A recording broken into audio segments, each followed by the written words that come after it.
Thank you for coming to the first talk of our third day of Darwin Week. It's Activism Day today. We'll be starting off with Dr. Cate Palczewski in her talk entitled The Male Madonna and the Feminine Uncle Sam, Visual Argument, Icons, Ideographs in 1909 Anti-Women's Suffrage Postcards. To know a bit about her, Dr. Cate Palczewski is a professor of communication studies and affiliate faculty in women's and gender studies at the University of Northern Iowa, where she also served as director of debate from 1994 to 2009. She received her BS, MA, and PhD from Northwestern University, where she also competed in policy theory.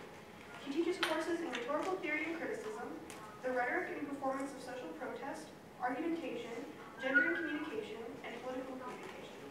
She co-authored Communicating Gender Diversity and Rhetoric in Civic Life. Her work tends to focus on how marginalized groups rhetorically construct their messages to gain access to and be legible in the dominant public sphere. So without further ado, please welcome Dr. Cate Palczewski. Thank you. So to kick off Activism Day for Darwin Week, I wanted to spend a little bit of time doing some broader context on women's activism for the vote before I dove into what was happening in 1909. So most scholars date the inception of the struggle for women's rights to vote, women's suffrage, to 1848 in the Seneca Falls Convention, where a group of men and women, many of whom were also involved in abolition struggles, came together to articulate why women deserved equal rights in the United States. One of the things that was an outgrowth of this convention was the Declaration of Sentiments. Modeled on the U.S. Declaration of Independence, the Declaration of Sentiments declared that the history of mankind is a history of repeated injuries and usurpations on the part of man toward woman, including having deprived her of this first right of a citizen, the elective franchise, thereby leaving her without representation in the halls of legislation. He has oppressed her on all sides. Coming out of 1848 with the additional conventions and also new people becoming involved in the struggle. Stanton was instrumental in coming up with the Declaration of Sentiments, but it wasn't until 1851 that she would meet Susan B. Anthony. Anthony would become the tactical genius of the movement for women's rights, and Stanton, who would really become its philosophical heart and soul.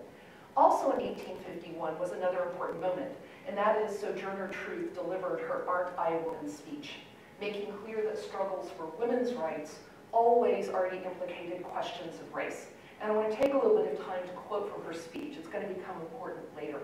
In her speech, delivered in 1851 at a women's rights convention in Cleveland, she said, "That man over there says that women need to be helped into carriages and lifted over ditches and have to have the best place everywhere. No one ever helps me into carriages or over mud puddles or gives me any best place. And aren't I a woman? Look at me," she said, holding up her arm. "Look at my arm.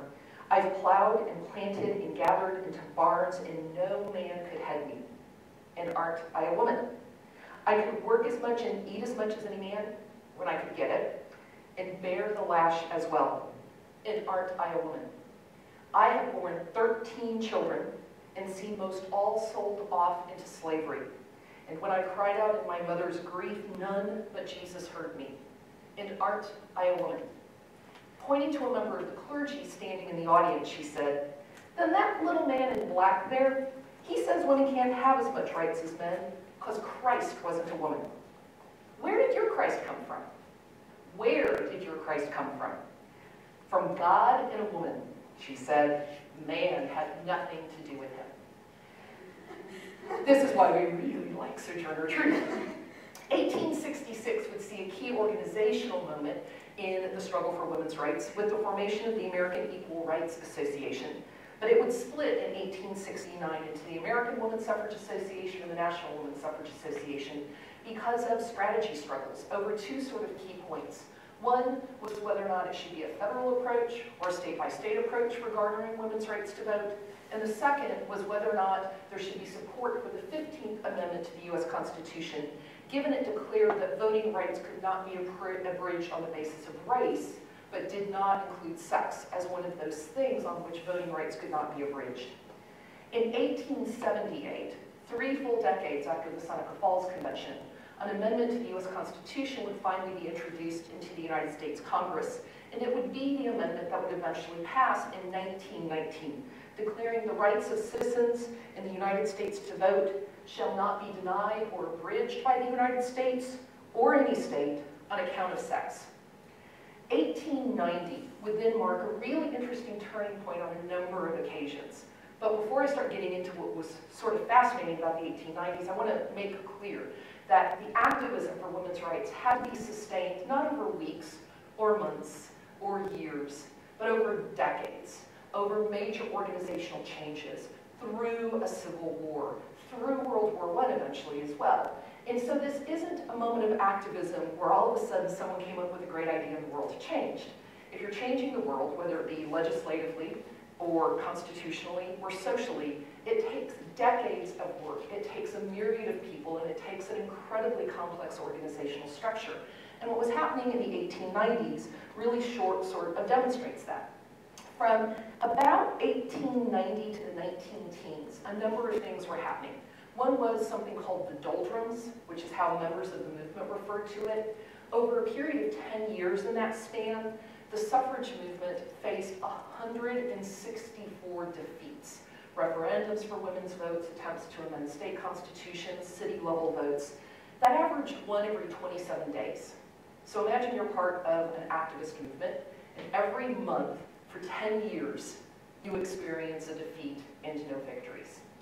It would seem to take a lot of both organizational know-how as well as personality setting up the movement that could keep your activism sustained.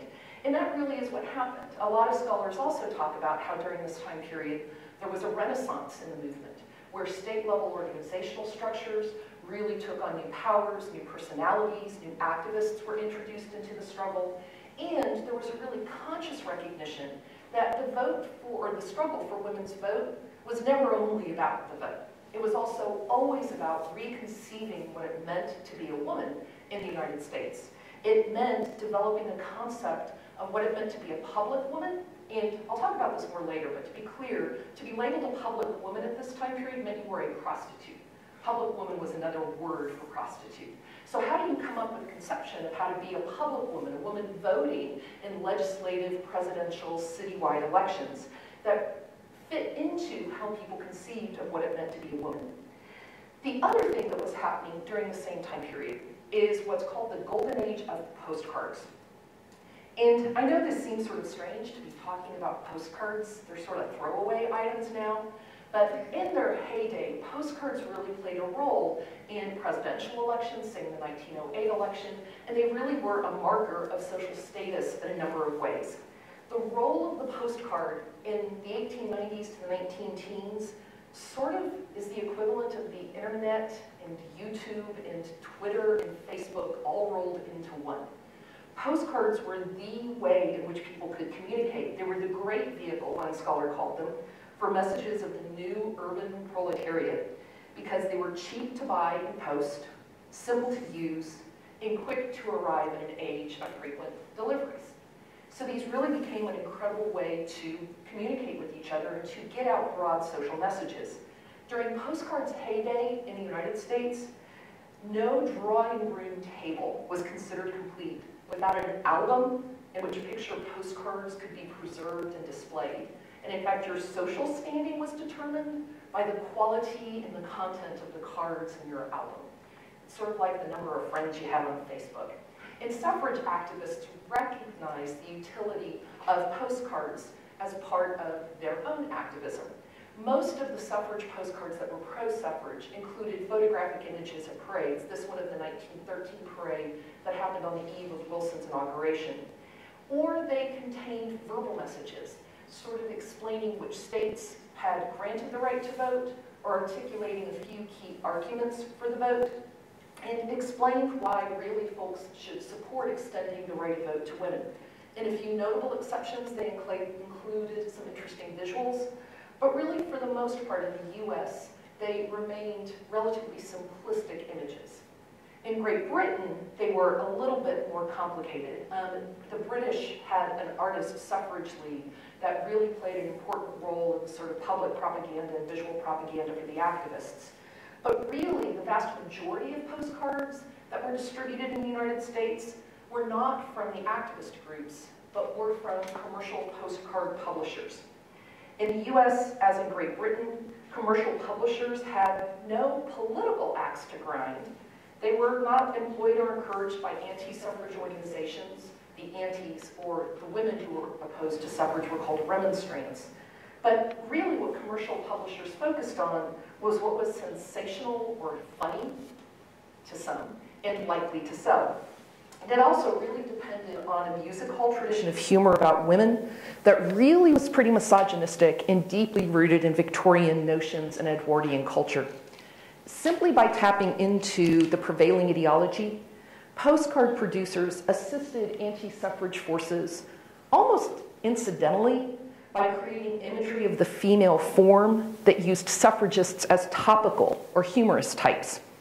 Although not formally organized, the publishers took every opportunity to exploit the anti-suffrage side of the feminist movement in the Votes for Women campaign.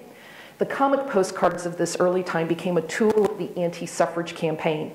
They portrayed women as absent from the home while parading for women's rights.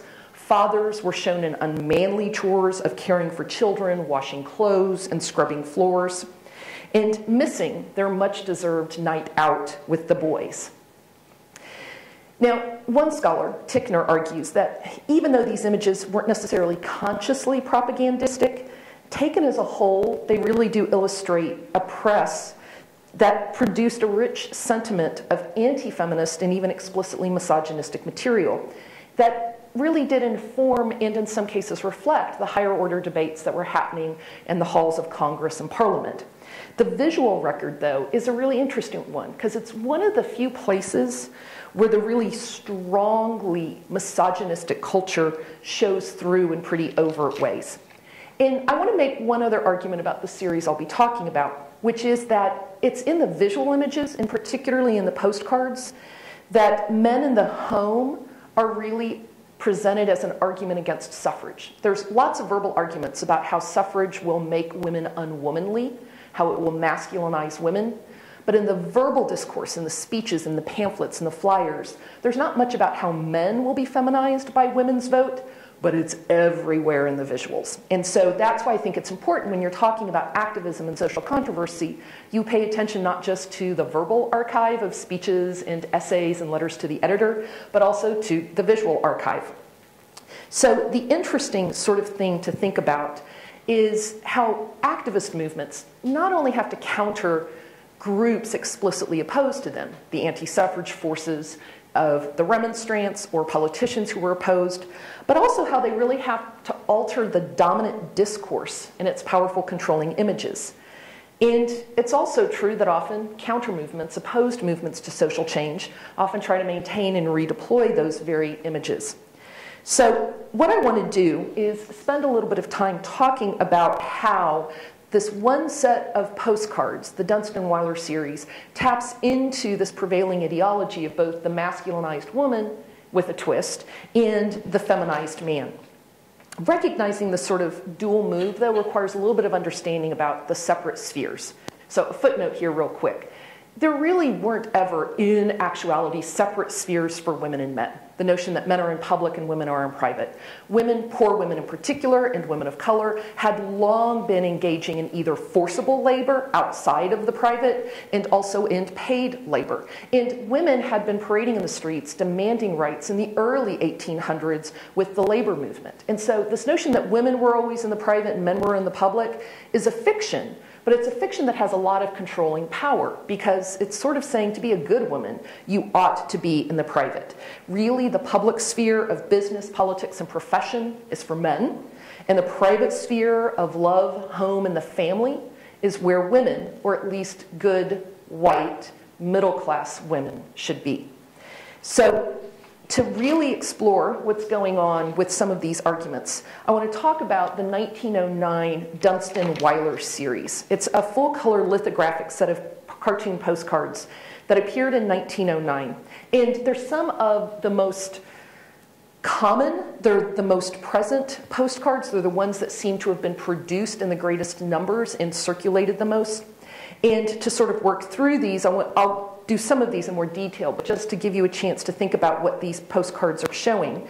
There's two that show fashionably dressed women one declaring that her love for the vote was more than her love for her husband, and the other a cigarette-smoking queen of the poll. Two other images show white women fraudulently electioneering, either by bribing older women with money or men with kisses, and that image is in a dozen other producers' postcards. There's also some interesting gender-bending images with a high-heeled suffragette Cate in a police uniform, and a pantalette suffragette in overalls, and the beardless Uncle Sam. We'll be talking about him a lot. The remaining 5 images of the series, though, show white men at home caring for infants and toddlers, while women left the home to vote were away at suffrage rallies or simply absent.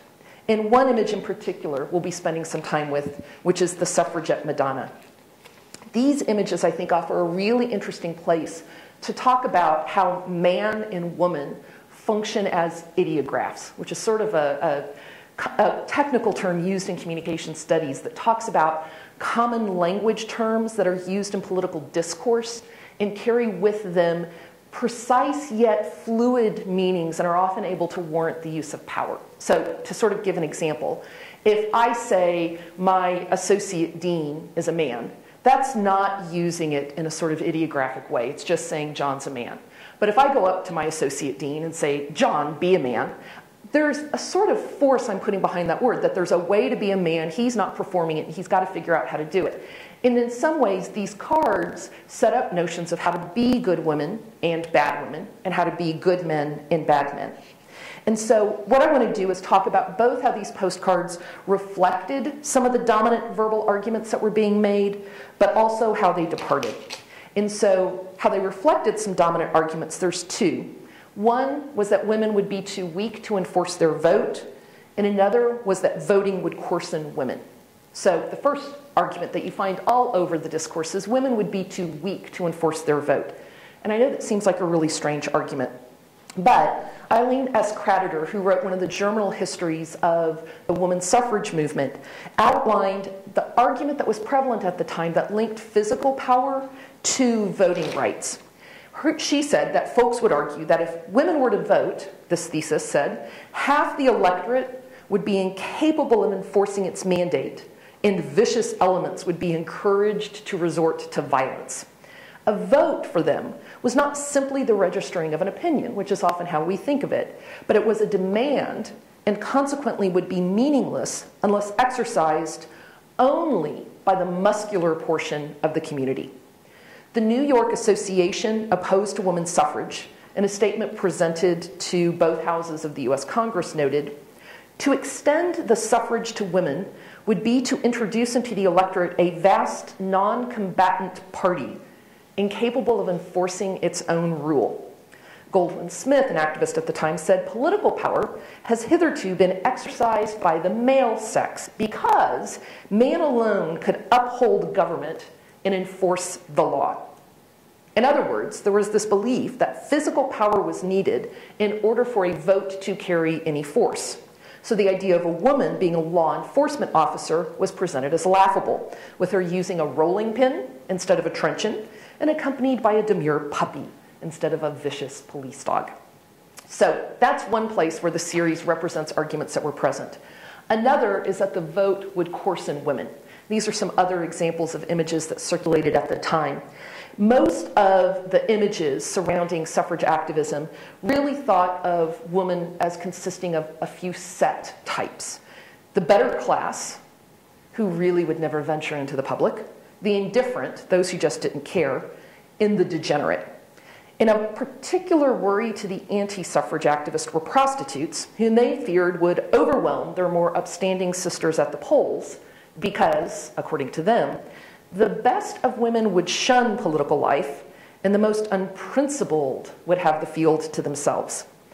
Such worries were reflected in some of the Dunstan-Weiler cards: the smoking queen of the poll, the bribery of electioneering, the aggressive kissing of suffragette vote-getting.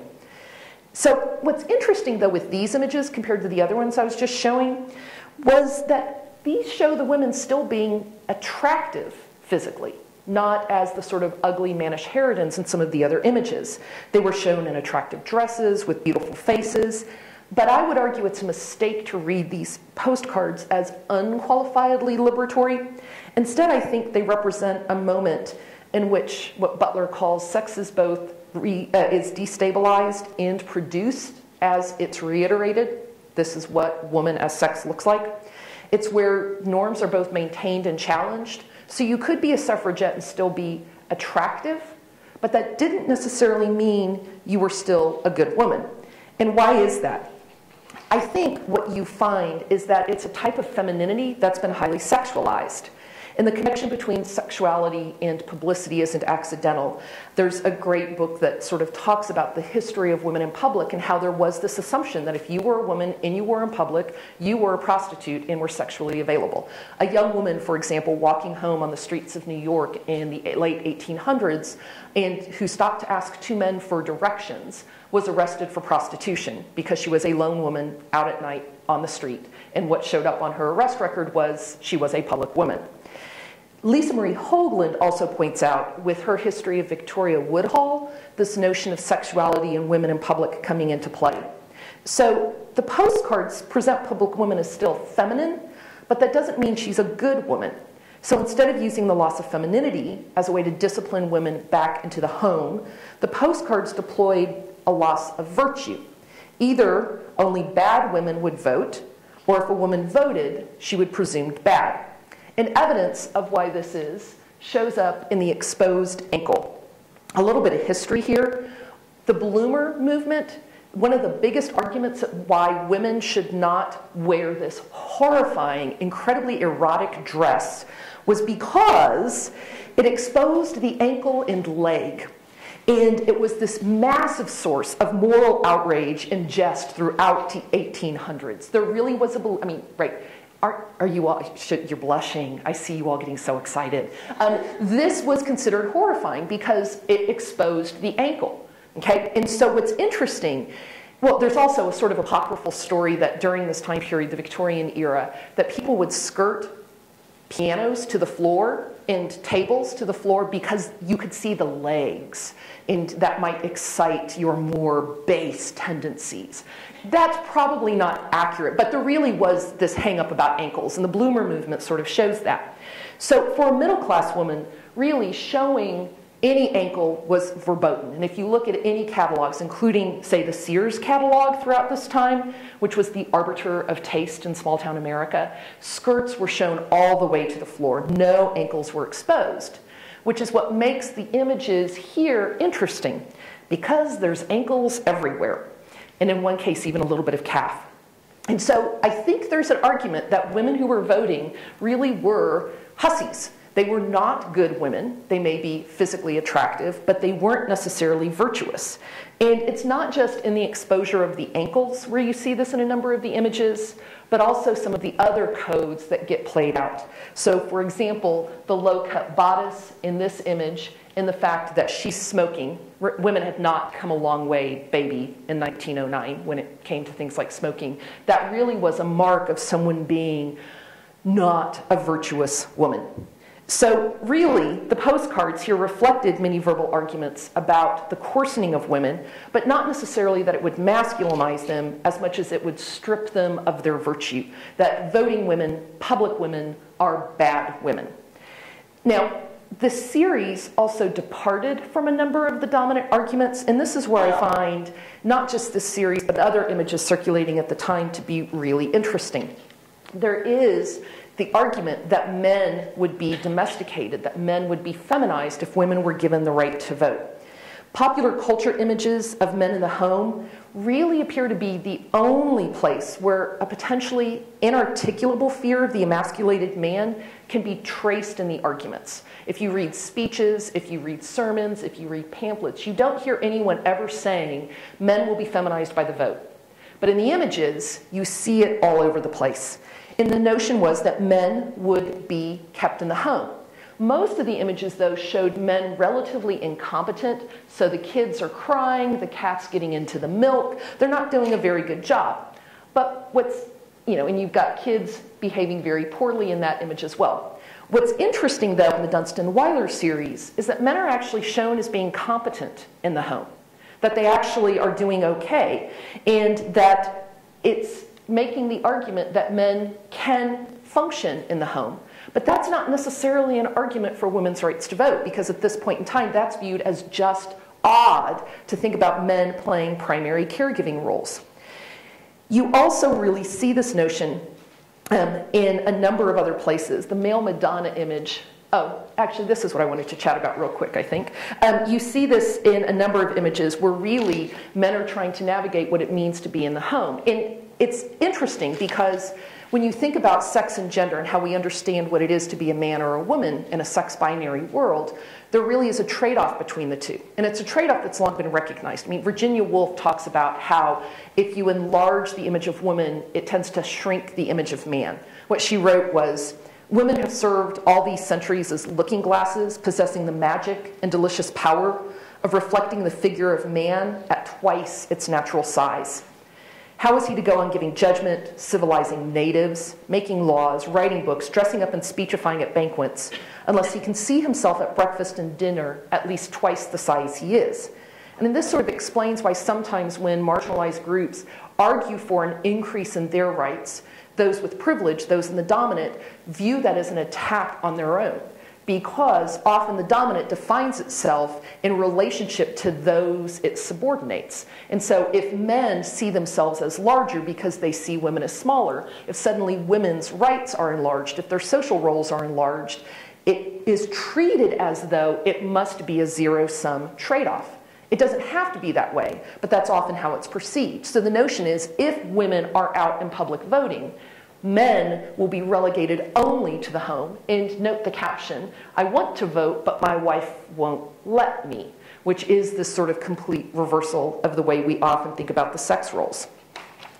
And the other thing I want to make clear, I've said this before, that these images picture white men and white women.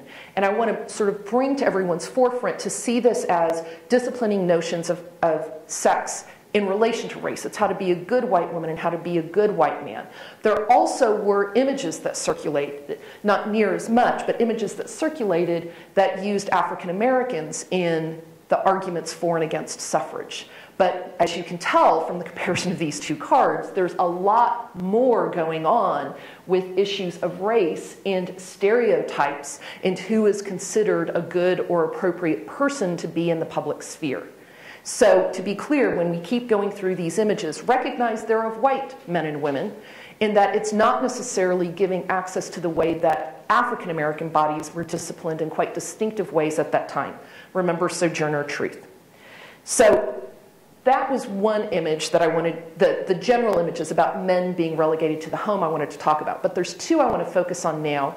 One is Uncle Sam Suffragee, and the other is the image of the suffrage Madonna. So Uncle Sam, you all should be relatively familiar with. He was first actually used to criticize the United States during the War of 1812. The first images of him appeared in about 1832.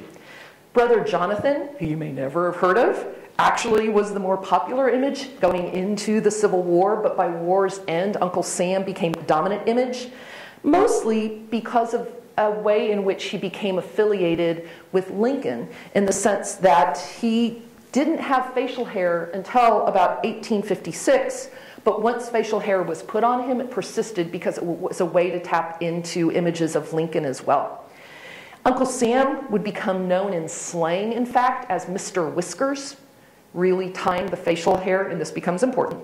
In 1870s, Thomas Nast's cartoons would solidify Uncle Sam's characteristics, and it would also be in about 1917 that James Flagg's recruiting poster, the one most of us are familiar with, really sort of set in stone how we see Uncle Sam. But there is this interesting moment with Uncle Sam Suffragee.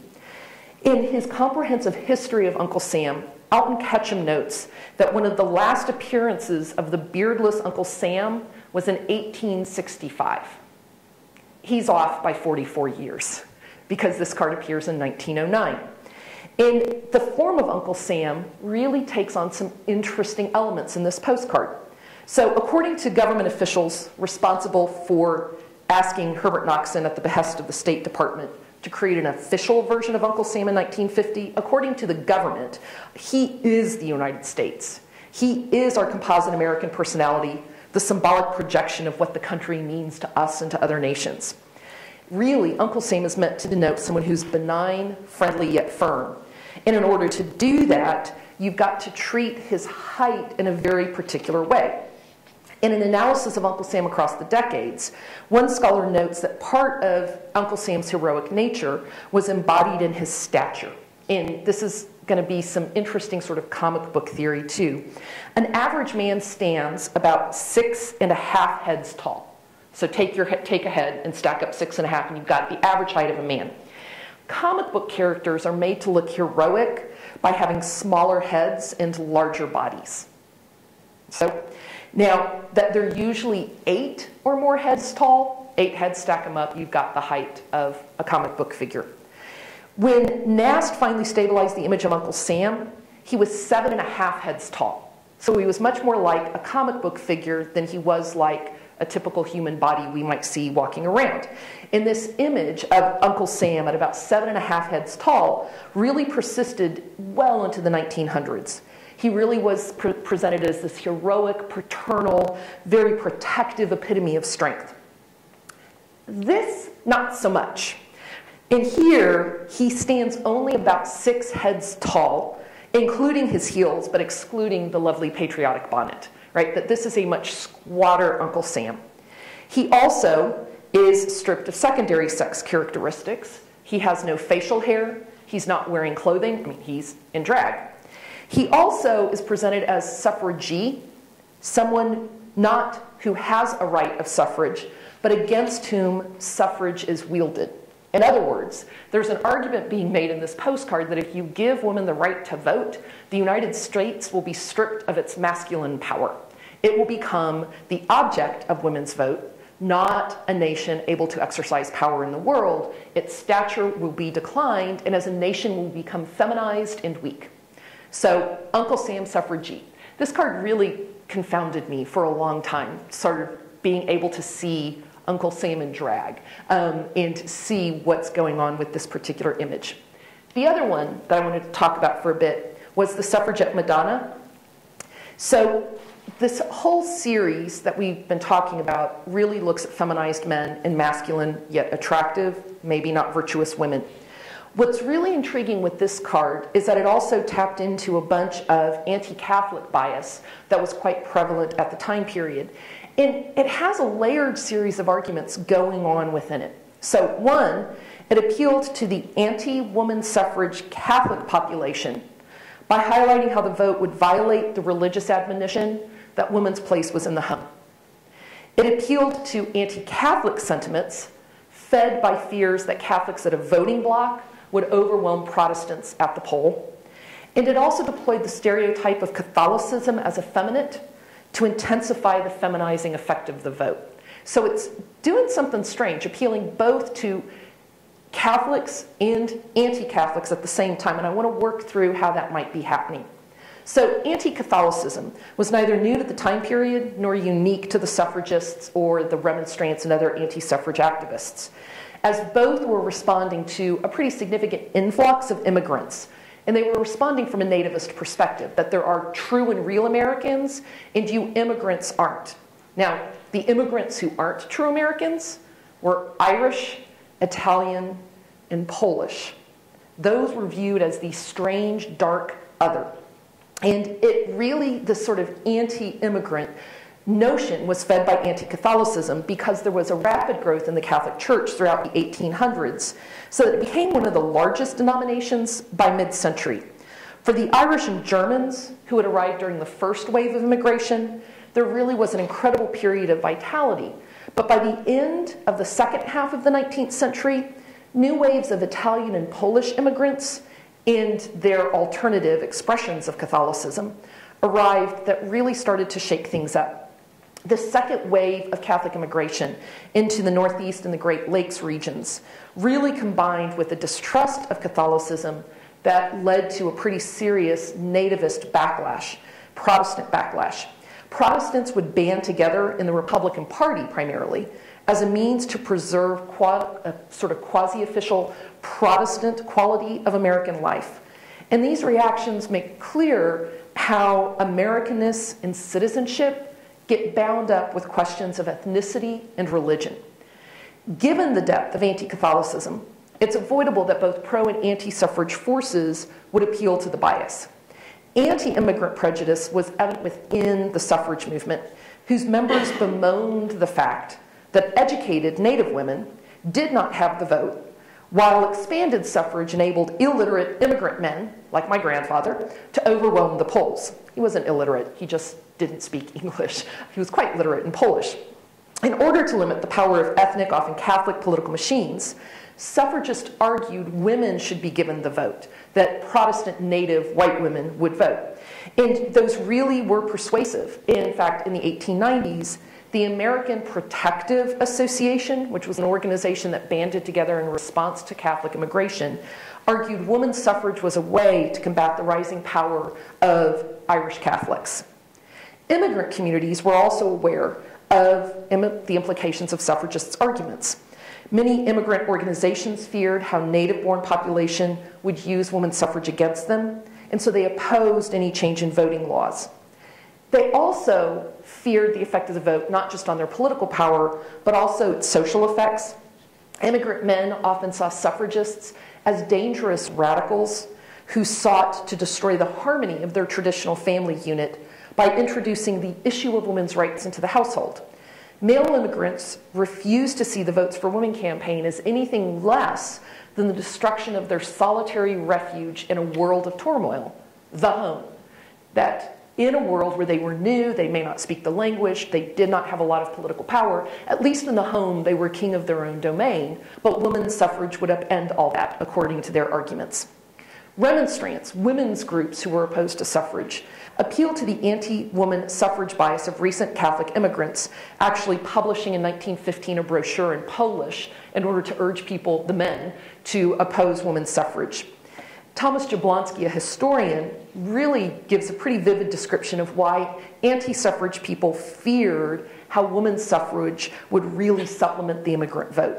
He wrote, "Of special concern was the alleged nightmarish march of a female Catholic army descending upon the polls under orders of their priests and bishops. Cathedrals of ignorance awaited the future of America. Alarmed by the rise of urban political machines, which in turn were fueled by votes of Irish, Polish, and Italian men, antis feared the country would suffer greater harm at the hands of Bridget, Natasha, and Maria. So don't give women the right to vote, because Catholic women, in their ever-expanding families, would overwhelm the good native Protestant votes." Now, this card enters into this incredibly complex moment in time. And it's also impossible to understand what's going on with this postcard without understanding the role of visual piety, the notion that the act of looking upon a religious image is itself deeply spiritual. In fact, Catholics believed looking upon relics afforded the immediate forgiveness of sins. And so it's also interesting to think about how distasteful the sort of taking over of the Madonna image might be to a Catholic, unless, of course, the image was reinforcing a belief that really men should not be in the home. The other thing is that the image of the Madonna was really dominant. During the 19th century and going into the 1900s, many homes would have displayed Murillo's Immaculate Conception, because the notion was that women should be the angel in the home, Mother Mary being the premier angel, the ideal woman. There was also the belief that women's domestic duties were essentially a spiritual calling. You were meant by God to scrub floors and raise children. And so this postcard raises some really interesting parallels and some interesting arguments. My argument is that this postcard, like I talked about before, tapped into the anti-Catholic arguments by sort of presenting the position that it would be Catholic women with their Catholic men at home overwhelming the polls. It also tapped into Catholic men's fears of granting women the right to vote, leading into an upending of the spiritual order of the home, with only men being at home. And finally, it also tapped into the fear of Catholicism itself being emasculating. At this point in time in history, there's a lot of attention to what's known as muscular Christianity. There was a fear of men becoming overly effeminate as they left the farmstead and moved into the city. And there was a way in which religious organizations, and particularly Protestant organizations, were trying to figure out a way to man up their men and not have religion be this feminine experience. And in many ways, what Protestants would do would be to contrast the muscular Christianity of Protestantism to the effeminate Christianity of Catholicism. Priests in Catholicism don't marry. They wear long dresses. Oh, robes, habits, I don't know, right? And so there was this notion that if you let Catholics overwhelm the polls, not only would it make men effeminate, but it would eventually make the nation effeminate. So what are some of the takeaways from the sort of, I'll leave that one up, some of these images? And there's a few. One is, I think visuals are incredibly important to understanding how we negotiate definitions of sex, gender, citizenship, publicity, who we are in public. And so as activists, as we pay attention to the verbal messages we're constructing, we've also got to think about what are some of the visual images we're constructing. And just like we think about how do we answer a verbal argument that might appear in a letter to the editor, we need to start thinking about how to answer visual arguments against positions we're taking. And especially if you're studying activism and social controversies at the turn of the century, you can't really study them if you're not looking at the postcards. It'd be like trying to understand the most recent presidential campaign and not examining the use of social media by them. So one is, think about the interaction of visuals, not just as illustrations or as pretty things to add on to verbal messages, but really as composing arguments in themselves. The second thing is, the takeaway, is that activists really need to think about addressing both those who are directly opposed to them in any sort of social struggle, but also responding to broad social messages. Remember, these postcards weren't produced by anti-suffrage organizations. In fact, I've never found a postcard officially produced by an anti-suffrage organization. They were produced by commercial entities. So when folks sort of talk about, oh, media, pop culture, all that sort of stuff doesn't matter to our understanding of class, race, citizenship, nationality, identity, I think these postcards, going back in history, point to the way in which images and popular culture really do impact political activism and change. The third thing that I would want to highlight is that the struggle over meanings of woman and man always has to be also read through a lens of race. Because we are never just female or male, we are also of a race, of a class, of an ethnicity, of a nationality, of a sexuality, of a religion. We've got to think about these intersectional elements. And so when these images are tapping into appeals to what being a good woman is, what a scholar by the name of Barbara Welter defined as dimity conviction, that women were to be pure, pious, domestic, and submissive, we need to remember a very narrow class of women had access to that, had access to being pure, pious, domestic, and submissive. Chandra Talpade Mohanty, who is a post-colonial writer, argues that such an idealized conception of womanhood was confined to white women of the middle and upper classes. Women of color and poor women could never attain the ideal because of their race and class. Now, this doesn't mean images of what it meant or means to be a good woman doesn't have an impact on poor women or women of color, as Sojourner Truth's query of "Aren't I a woman?" makes clear. But it does set up how often the very standards that we hold people to, we may be setting them up for failure because they're premised on a standard that only a particular class and a particular race have access to, because part of the definition is classed and raced. The final thing, oh, I think I already talked about that. The last thing I was going to say is don't dismiss pop culture. These are an old form of pop culture, but I think if you are engaging in activism, I'll say it one more time, recognize you need to respond not just to those who are overtly and in a declared way opposed to you, but you've really got to figure out how you fit into the larger cultural conversations happening in the halls of Congress, happening on the screens of television, happening on the screens of computers, and also on the front pages of newspapers. So think about the way complex images interact to help us understand and remind us, and how they sometimes demand of us to be a particular way in order to be a good woman or a good man.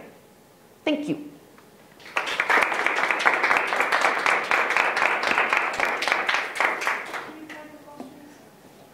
It's 2:46.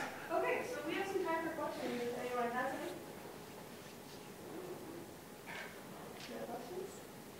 what did you say the series of postcards was called from 1909? Yeah, it's Dunstan Weiler is the postcard company. And they produced a whole mess of other cards. That's not the only one they produced, but Dunstan Weiler was a particular company that produced them. There were a number of other companies. Tuck was a pretty important one that would publish a range of cards. But that's Dunstan Weiler is who produced those. Yeah.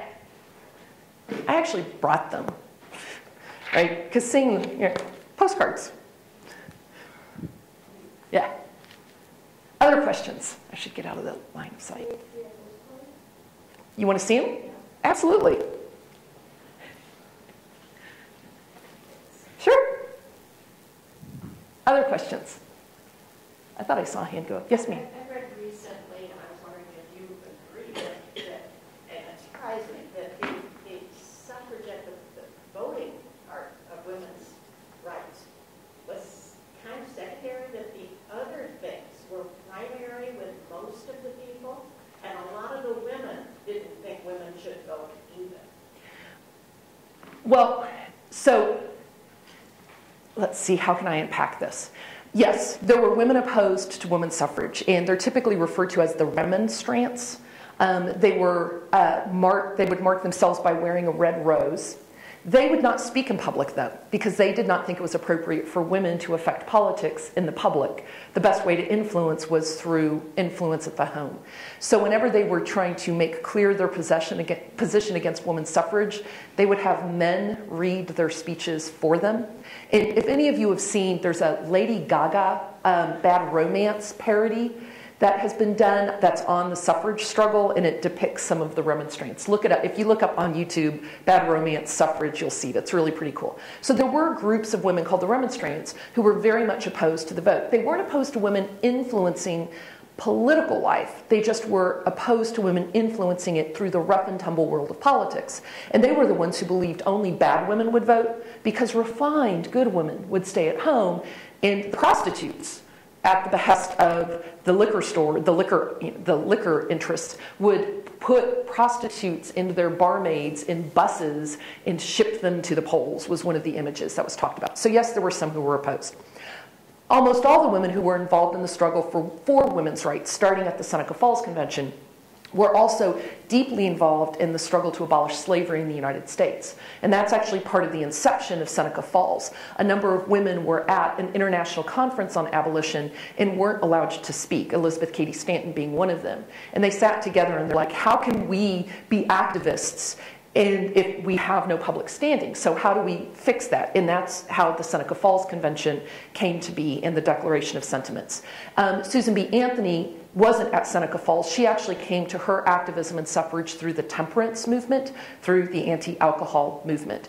And the temperance movement also did kindness to children and kind treatment of animals. It wasn't just anti-alcohol. So a number of women involved in the struggle came to it through abolition, came through temperance. Everyone involved in the American Women's Suffrage Association, the National Women's Suffrage Association, what would become NASA, really were committed to women's rights to vote. They thought that those were absolutely essential. But they also worked on a number of other things. So women's, you done with them? Sort of cool? So they were also doing work, say, on getting women legal standing. They would also do work on women being able to keep their children if their husband left them. There were a number of other issues they would work on, in some cases, on labor issues for seamstress rights, et cetera. So there were a number of things that were involved. And that was actually what led to, in the 19-teens, Alice Paul to split from NASA and form what became known as the National Women's Party, which had as its motto, suffrage first. So, for example, during the Civil War, the groups involved, Stanton and Anthony, both said, we are going to not advocate for suffrage, we're going to put all our energies towards the war effort. During World War I, NASA also sort of did that nice thing, saying we're not going to bother the country with the issue of women's rights while we're around the globe fighting for everyone else's rights. Except Alice Paul said, no, no, no, no, no. And so their motto was suffrage first. And during World War I, she had a group of people, of women, called the Silent Sentinels, who would stand in front of the White House with huge banners holding up President Wilson's words about equality and democracy and freedom in the world, and with the bottom line sort of saying, and why don't women have rights? And so there was a diverse groups of organizations, diverse sets of priorities, but there were clearly an organized group of women who opposed women's vote. And it's really fascinating if you read their literature, the remonstrant literature, and read, say, some of the arguments opposed to Equal Rights Amendment, sort of coming out of Phyllis Schlafly, there are fascinating parallels between the way in which the arguments are structured and the assumptions on which they're grounded. So I hope, it was a complex history. Well, that's okay, and what you said was pretty much, it's what's been in the last 20 years, okay, I'm 73, that I read that around 1900, that if a couple split, well, there wasn't very much divorce, but part of it was because the man got children. Yep. Because everybody knew the woman couldn't support them. Yep. Well, the man got children. I mean, well, women were considered the chattel property of men. Right, that women had no rights. They had no rights to any income. They had no rights to any money. They had no rights to their children. And so that's part of... And they couldn't testify. Isn't that part of the right. temperance thing? If they had a drunken husband and yep. was abusive to the family? Well, the notion of in-family abuse really didn't exist. This is one of the other sort of interesting moments in history. If you believe a man's home is his castle, if a man is the king of his domain, then whatever he does within that arena is his right. And so there was no conception of child abuse that existed at the turn of the century. And in fact, the way in which the first child abuse cases got tried was through animal cruelty laws. We had laws prohibiting cruelty to animals before cruelty to children, because there was such a notion that the private sphere was inviolable. You could not tell a man what to do in his own home to his wife or to his children. And so this, even though women clearly ventured out into the world, even though men clearly should have had a role in parenting, there is this notion of these separate spheres and men's control in both. You had your hand up earlier, I thought. I was just going to ask if there were any cartoons depicting the other side, pro for suffrage as good. You said it was a really powerful outlet for the anti. I realized that there were some that had words, but if there were any that depicted actual pictures of why it was good or not. Not really. The ones that I showed at the very beginning of the presentation are about it. There's images of the parades, which are very important on their own, because they showed that there were a number of women's suffrage parades. The most significant was the one in 1913 on the eve of Wilson's inauguration, which Alice Paul organized. And that's one because parades weren't just about women showing, oh, look, a bunch of people sort of support our idea, but it was women actually enacting their capacity to be agents in the public sphere. They were being public women and not prostitutes. It's also why women who marched often wore all white. That was sort of the uniform for suffrage parades, because it was to prove purity as they marched. So most of the images were either of the parades. The other images were the two kids, and there's only about 6 or 7 of those cards in that series. And that's really pretty much it in the US, right? There wasn't a huge artist suffrage league that was churning out images. There was one really fabulous cartoonist who would do covers for The Suffragist, which was the newspaper arm of the National Woman's Party, but that's not until the late teens, right? So there really wasn't a concerted effort to counter the images in postcards. There was some effort to counter them with public performances of capable citizenship, parades, the Sentinels, and things like that. But yeah, when you just go through, if you go through a set of about 400 postcards, you'll find maybe 40 of them are pro-suffrage by the Artist Suffrage League or by the National Suffrage Publishing Company. And almost all of those are verbal. They're those sort of purple-bound motto cards, not the really powerful imagistic ones. Yeah. All right, I think that's all the time we have for questions. I don't know if you're interested in sticking around, but let's see if people just get our hand. Thank you all. And John Johnson is coming up next. So let's go after that.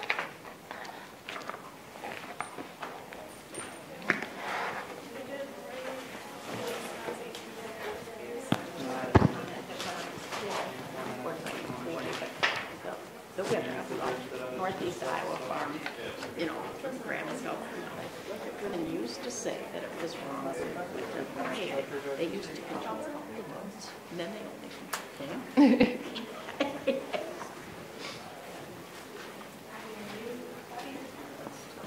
I'll be right back. I'm going to take my mic off so John can use it.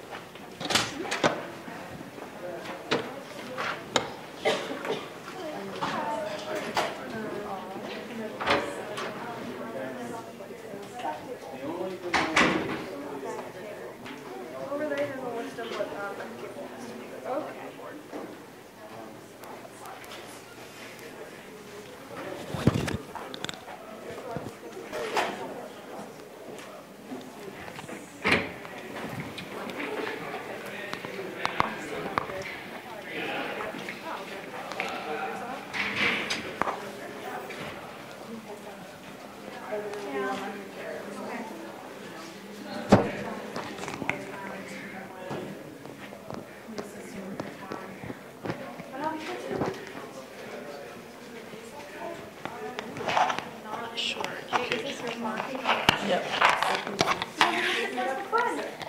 Look at you. What would you do if your faculty did this to you? I'd be better. Relations, yeah. Is there anything else? No, I'm gonna hand out some things, and I'll use this. I may walk. That's all right. I'll just Is that okay for you? Yeah, as long as you stay like generally in the middle, Okay. we should be able to get you on the live stream.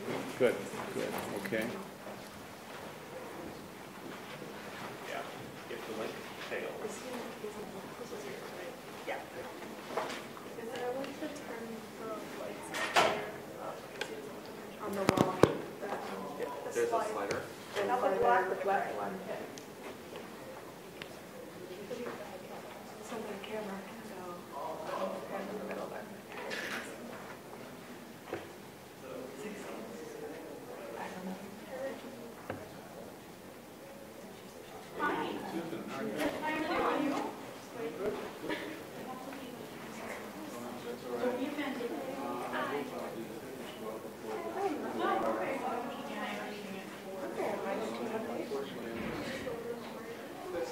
Unfortunately. No, fortunately.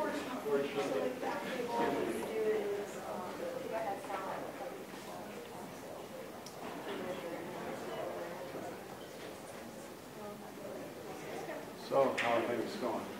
Everybody showing up?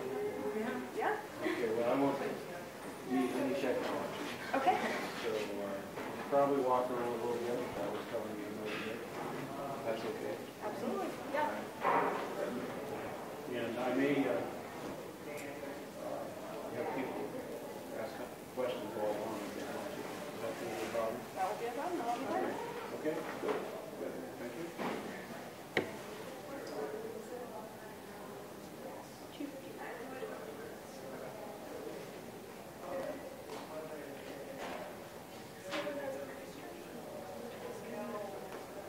Hang out and man the ship.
everyone. Welcome to the 3 o'clock lecture for the, what day is it, Wednesday of Darwin Week.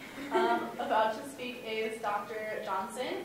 The title of his talk is The Tinker Case, 3 Iowa Kids Question Authority and the Repercussions Are Still Being Felt Half-Century Later. Professor of History John Johnson holds a BA in History and Political Science from St. Olaf College and an MA and PhD in American Studies from the University of Minnesota. He has taught full-time at the university level for 41 years, regularly offering courses on U.S. constitutional history, recent U.S. history, and analysis of social issues. During his 26 years at UNI, Dr. Johnson has served as head of Department of History and as an interim dean of the College of Social and Behavioral Sciences. He has published 7 books, including The Struggle for Student Rights, Tinker versus Des Moines, and the 1960s.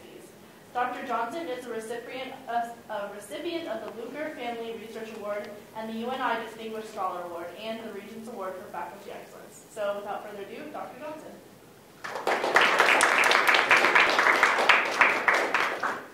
Okay, thank you all for coming. Let me hook up this device here, and you folks back there tell me if it's hooked up okay.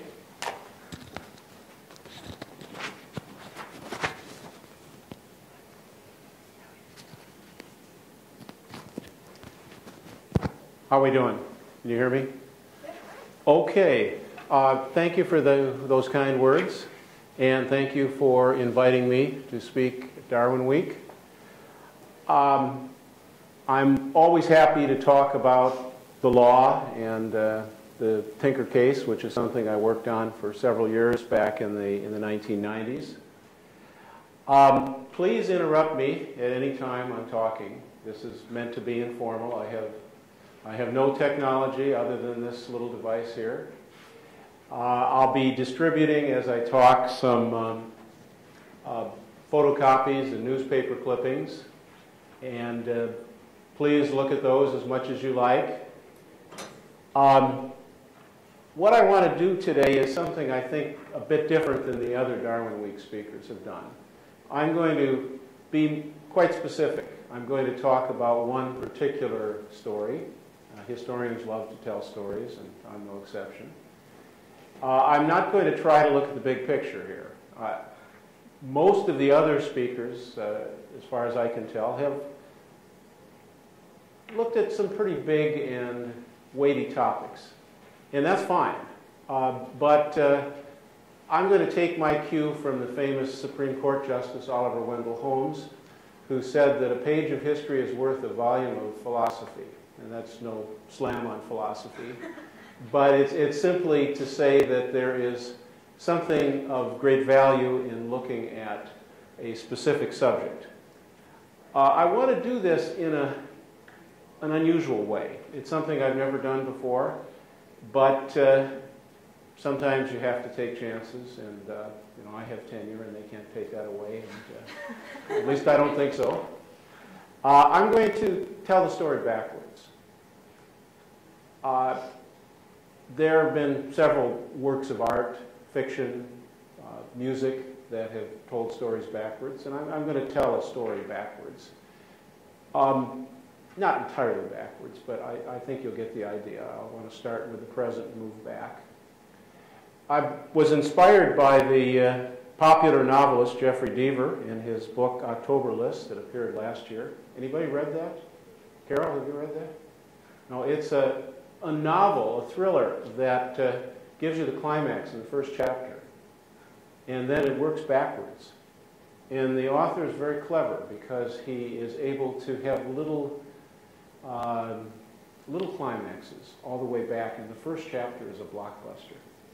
But Jeffrey Deaver, the October List. I won't promise to be able to keep you on the edge of your seats, but I will try to tell a story backwards. In 1987, which isn't quite the present, but USA Today, the newspaper, surveyed the leading court cases in different states in the United States. And the case they picked for Iowa was no surprise to me as a legal historian. Tinker versus Des Moines Independent Community School District. The Tinker case, as people call it. The black armband case. This was the case that USA Today said was the greatest case to emerge from the state of Iowa. And I think that's accurate. About that time, I was interviewing for a position here. I had been teaching in South Carolina. And in the middle of winter, about this time, in February 1988, I came up here for a job interview. And fortunately, I was offered the job, and fortuitously, I accepted. And it's been a wonderful 26 years. When I came here, I said, well, I might as well look into Iowa's greatest court case. After all, I'm here. And perhaps I can get some specific angle on the case. And as is often the case in a state like Iowa, if you make known what you're interested in, you might be able to find somebody who knows somebody that you should talk to. And that's what happened to me. I met a man named Bob Niemeyer, who some of you may know, local historian, who has taught for us here as an adjunct. And I said, well, I might want to look into this case involving the black armband protest back in the 60s. Do you know of anybody? And he said, yeah, I know the ex-wife of John Tinker, one of the principals in the case. So through him and through the former wife of John Tinker, I met John Tinker, I met his sister, I met mother, the lawyer, several activists who were involved in the 1960s in the Tinker case. And I came to not only interview them, but get to know them and establish a long-time relationship with many of them. And they were kind enough to give me many of their papers on the case. And so in the late 80s and early 90s, I began to look into this case. The case involved a major Supreme Court decision that came down in February of 1969. This was the last gasp of the Warren Supreme Court, perhaps the most liberal Supreme Court that the United States has ever seen. The decision in the Tinker case was written by Justice Abe Fortas, who was perhaps the most liberal member of the most liberal Supreme Court in this nation's history. The case involved, as many of you know, a protest that took place in the Des Moines schools. A small group of students, we don't know quite how many of them, decided, because of their strong feelings about the war in Vietnam, to wear black armbands on 2 days in December in 1965, which they did. The school didn't care for this. The school, in fact, when word got out that this protest was going to take place, the school district of Des Moines issued an edict saying that black armbands would not be permitted in the classroom.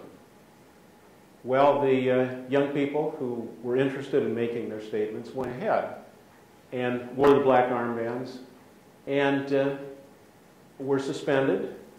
What followed was a series of contentious board meetings in the Des Moines School District, letters to the editor, opinion pieces, lots of talk back and forth.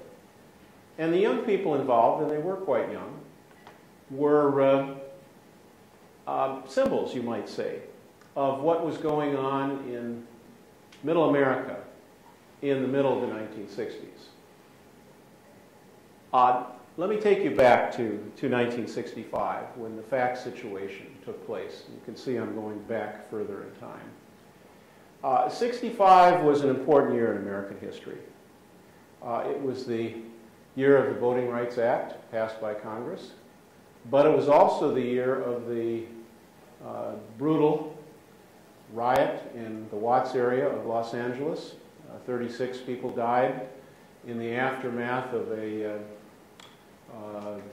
an arrest for speeding, a small traffic offense that led to problems between whites and blacks and law enforcement and citizens in Los Angeles. 1965 was also the year that Malcolm X was assassinated in New York. It was also the year of the Newport Music Film Festival, when Bob Dylan plugged in his now famous electric guitar and offended all of the other folkies who thought that Bob Dylan was going off the deep end.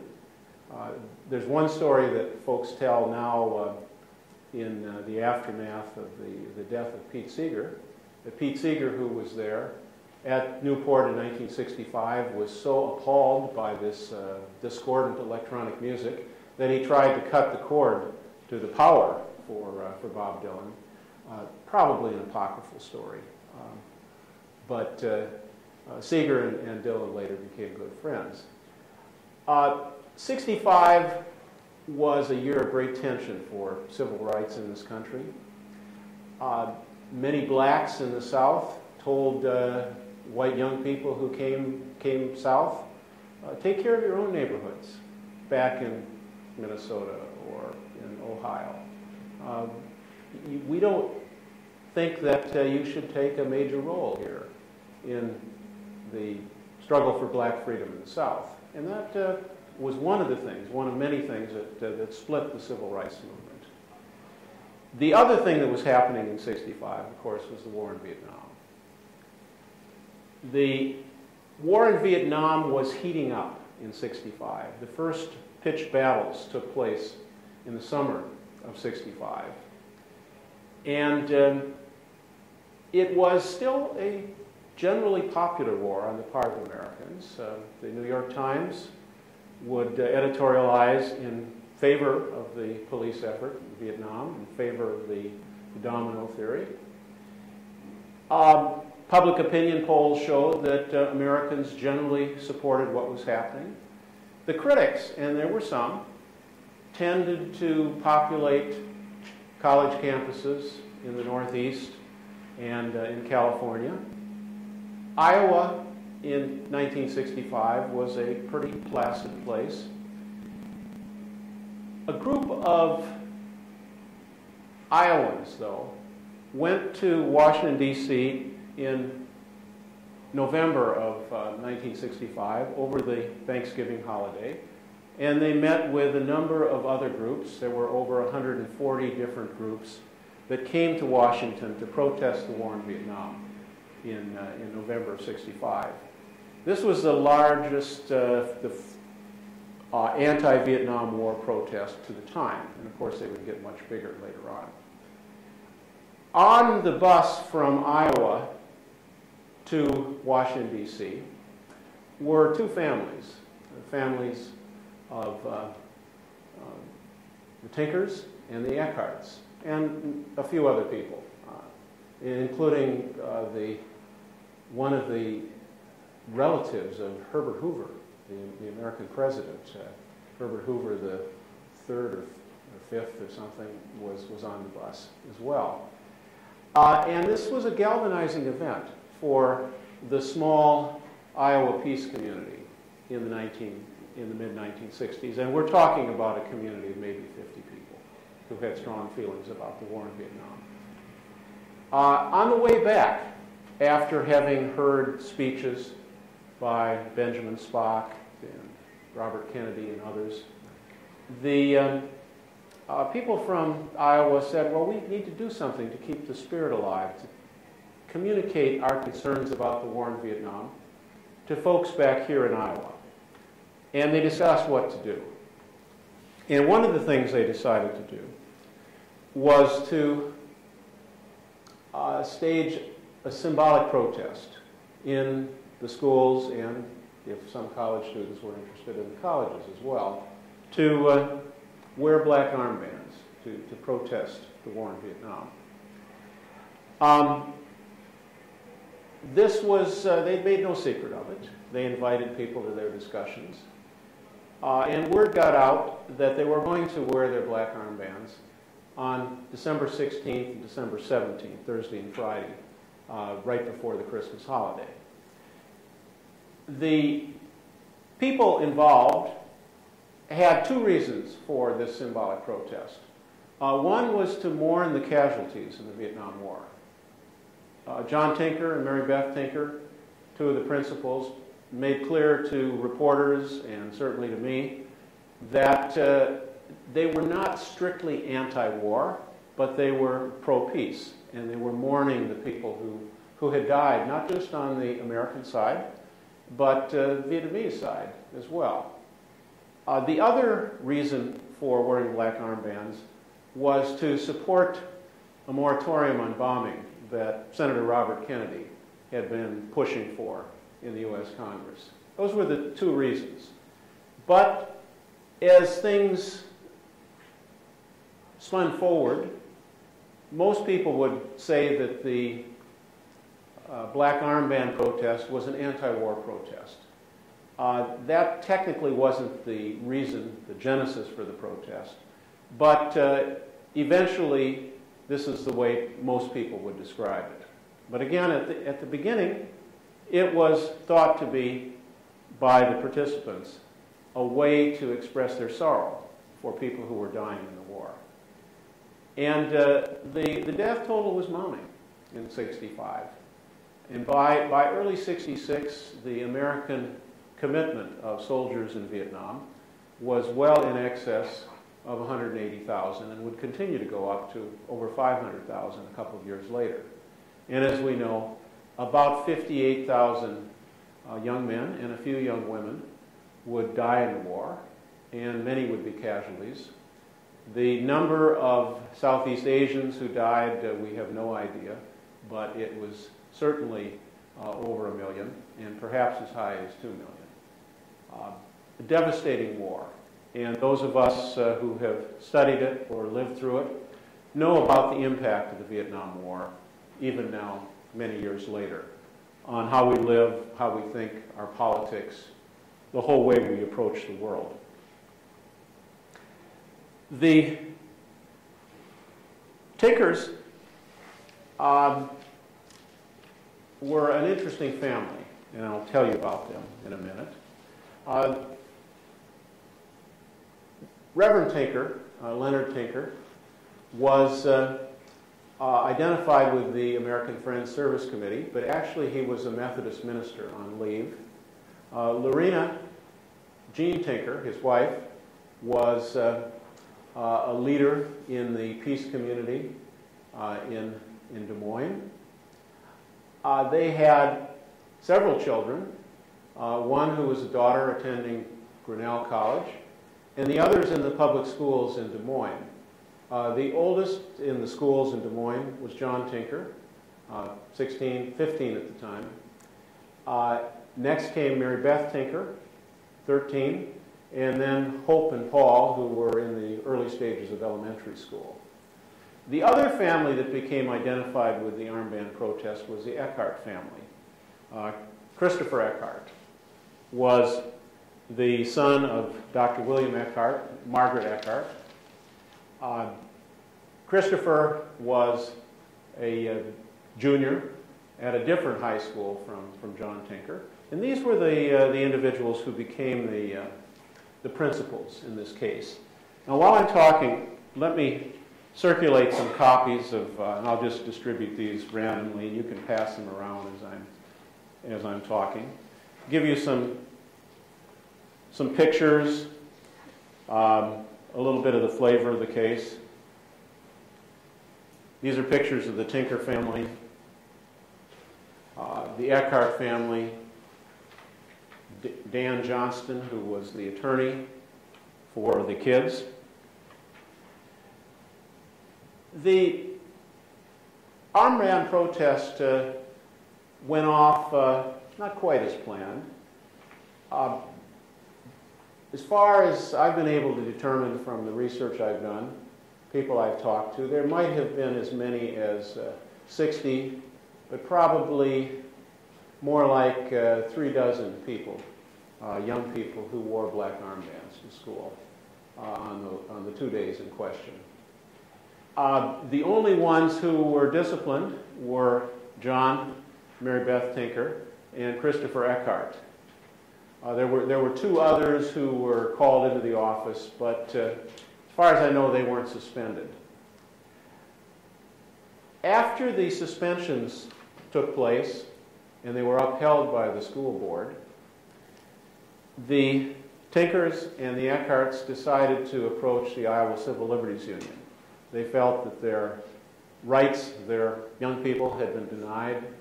Young people felt they had the right under the U.S. Constitution to express themselves symbolically by wearing a black armband. They said, we're not disruptive. We're simply testifying to our concerns. And so they succeeded in getting the Iowa Civil Liberties Union to accept their case. And the Iowa Civil Liberties Union then was headed by a woman named Louise Naum. And if you know Iowa history, you've probably heard of Louise Naum. Fascinating woman at the forefront of all sorts of different causes. And she was instrumental in getting a young lawyer in town named Dan Johnston, that's Johnston, not Johnson, to take the case. And Dan Johnston did take it and argued the case through the courts, Federal District Court in Iowa, Court of Appeals in St. Louis, and finally the U.S. Supreme Court. This was really the first case that Dan Johnston had ever had. And he told me it's remarkable. You know, this was a high point of his career as a young lawyer, 27, 28 years old, taking this case all the way to the Supreme Court. Johnston's still alive. He's had an interesting career, both as a defense attorney, but also as a prosecutor, and now as an attorney, I believe, for a foundation in New York. Again, if you're an Iowan, you might remember the Johnny Gosch kidnapping case of a little over 30 years ago now. Dan Johnston was the Polk County prosecutor at the time of this case. And of course, Johnny Gosch was never found. And it's a story that still is talked about on cold cases, and one of those strange and tragic stories. Well, I mention this just to talk about how so many things are tied together. When you start looking at history, you start seeing a whole range of subjects. And people seem to be part of different stories. So, the Iowa Civil Liberties Union takes the case and makes the argument that free speech permits people to express themselves symbolically with black armbands, and ultimately wins the case in the United States Supreme Court. The decision is 7-2. Justice Fortas, in his majority opinion, said that the Constitution does not end at the schoolhouse gate, a famous statement. And thus, Tinker versus Des Moines becomes probably the most important student rights case in American history. One of the points that Justice Fortas made in his opinion was that this right of free expression in the schools is not unlimited. As long as the expression, whether verbal or symbolic, is not substantially disruptive, those were Justice Fortas' terms, then the protest was permitted. It can't be substantially disruptive. Now, the courts have haggled for the last 45 years what's meant by substantial disruption in the classroom. And in the question period, we may want to talk about that. But at least in the 1960s, the Tinkers and Chris Eckhart were able to make their argument and carry the day in the Supreme Court. The argument that the Tinkers made was being made in juxtaposition for other kinds of protests that were taking place elsewhere in the country. Often the protest of the Tinkers and Chris Eckhart was characterized as a gentle, kind, well-behaved Midwestern protest, in contrast to the screaming at Berkeley and the University of Michigan and the property damage on Morningside Heights in New York. The Iowa protest was seen as a responsible way of dealing with a tough subject. And I think that's a legitimate construct on all these things. What I want to do now is talk to you in detail about the three principles, John Tinker, Mary Beth Tinker, and Christopher Eckhart. And I don't normally like to do this, but for purposes of economy, I'm going to read from my book on the Tinker case. It's still available in major university bookstores. As an author, it's important to sell books, and I can perhaps find you a way to get the book. It's called The Struggle for Student Rights. And I try to tell the behind-the-scenes story as well as the legal story. And what I want to do is read you a little profile of each of the three principles in the case to get the idea that these are interesting young people. And they would be very supportive of what you're doing in Darwin Week. They were free thinkers. They were individuals who didn't mind taking unpopular positions. I'll start with Christopher Eckhart, because he's usually left out. His name is tougher to pronounce. People talk about the Tinkers. They forget about Chris Eckhart. And you can see some of his pictures there. Chris Eckhart was 15 and a sophomore at Des Moines Theodore Roosevelt High School in 1965 and 66 when the armband protest was staged. Christopher's father was a clinical psychologist and a faculty member at the College of Osteopathic Medicine and Surgery in Des Moines, now Des Moines University. His mother was the Des Moines chapter president of the Women's International League for Peace and Freedom.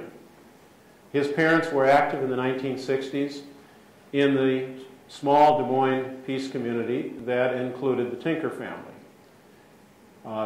Through their activities and support for liberal causes, the Eckharts and the Tinkers became well acquainted. Christopher, as was the case with the Tinker children, was exposed to liberal politics throughout his formative years. His mother recalls Christopher as a young boy attending speeches and meetings with various civil rights advocates, whom she brought to Des Moines in her capacity as the officer for the Women's International League for Peace and Freedom.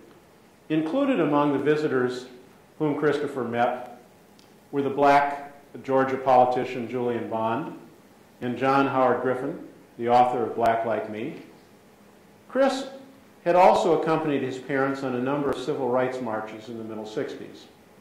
At the November 1965 anti-war march that I mentioned in Washington, he carried a sign that read, "Follow the Geneva Accords" of 1954. Hardly a rabble-rousing sign, hardly something obscene or angry. Follow the Geneva Accords. At Roosevelt, he helped form what he describes as a political action discussion group, which brought public figures to school to talk with interested students. Liberal politics dovetailed with liberal religion for Christopher and his parents. Prior to coming to Iowa, William and Margaret Eckhart had participated in several different religious groups. For example, they'd attended Quaker meetings in North Carolina. In Des Moines in the mid-60s, they attended the First Unitarian Church. Christopher was an active member of a group called the Liberal Religious Youth, or LRY, an arm of the Unitarian Church, and was later president of the Unitarian Youth League. The Des Moines LRY members included John Tinker and others who shared Christopher's anti-war sentiments and later came to don black armbands in defiance of school district admonitions. As a high school student, Christopher was a busy young man. He maintained a B+ academic average and was an elected representative to student government. He had previously been the president of 2 separate student councils. He was a member of the track team, had won fishing and weightlifting trophies, and would later be voted most likely to succeed in his class. He was also voted the student with the cleanest locker, and that's not unimportant. Outside of school, he was a Boy Scout and a youth leader at church, and had a paper route and a lawn mowing and snow shoveling business. His mother describes him as outgoing and friendly. Dan Johnston, the ICLU attorney who argued the armband case, describes Christopher as a regular kid. Young Chris, however, had a puckish side. During his Roosevelt High years, he was a member of what he describes as a social club of about 30 male students called the All Center Bums. They hung out together after school and on weekends at an apartment they rented in downtown Des Moines. At school assemblies, they had their own seating section of the auditorium where they ritually refused to cheer for the athletic teams or even to rise to sing the national anthem. Chris whimsically characterizes the All Center Bums as Des Moines' version of Hell's Angels. At one point in his high school career, Christopher was denied the opportunity to run for office in student government because of his membership in the All Center Bums. So he complained to Arthur Davis, a member of the school board, who had been sympathetic to the Eckards and the Tinkers in the armband dispute. The complaint landed him in the principal's office, where he was confronted by an angry principal and an even angrier representative from the school district office. Christopher listened to some of what they had to say, got mad, and stood up to leave. At that point, he recalls, the school district representative knocked me back down in the chair and told me I would sit there until he was done, and told me never to call Arthur Davis or disturb people again. That was Christopher Eckhart. I'll tell you about what happened to Chris later on, but let me give you the profiles of the other two. John Tinker, the second named plaintiff in the case. Like Christopher Eckhart, John Tinker was 15 at the time of the armband controversy. John and his family lived in a working class area of Des Moines, about 7.5 miles from the Eckharts. John attended North High, not the larger and more affluent Roosevelt High that Christopher attended. Dan Johnston, the ICLU lawyer, describes John as ethereal, shy, and Quaker-like in his personality. As evidence of this, John's mother reports that throughout his childhood, John refused to fight with other children. He would not attempt to defend himself or even run away. He would just stand in one place and let angry kids hit him. After one occasion in which he refused to fight, John told his mother, "Mom, I can't stand to see anybody hurt. And I thought if I stood there, maybe the other guy would change and we could be friends." John was a good young musician, playing the sousaphone in the school band and the violin in the orchestra. He eschewed competitive sports. He didn't make top grades, but he demonstrated considerable academic talent on more than one occasion. His mother, Lorena Tinker, remembers that one year John turned in a science paper so good that the teacher thought his parents had actually written it. John's father, Leonard Tinker, as I said a minute ago, was an ordained Methodist minister. But a few years before the armband controversy, Leonard Tinker had accepted an appointment as a representative of the American Friends Service Committee. He continued to work for the American Friends in Iowa, Missouri, and Ohio until his death in 1978. In order to take on this position, he was granted a leave of absence from the Methodist Conference. So although he worked for the Friends in the 60s and 70s, he still kept his doctrinal affiliation with the Methodists.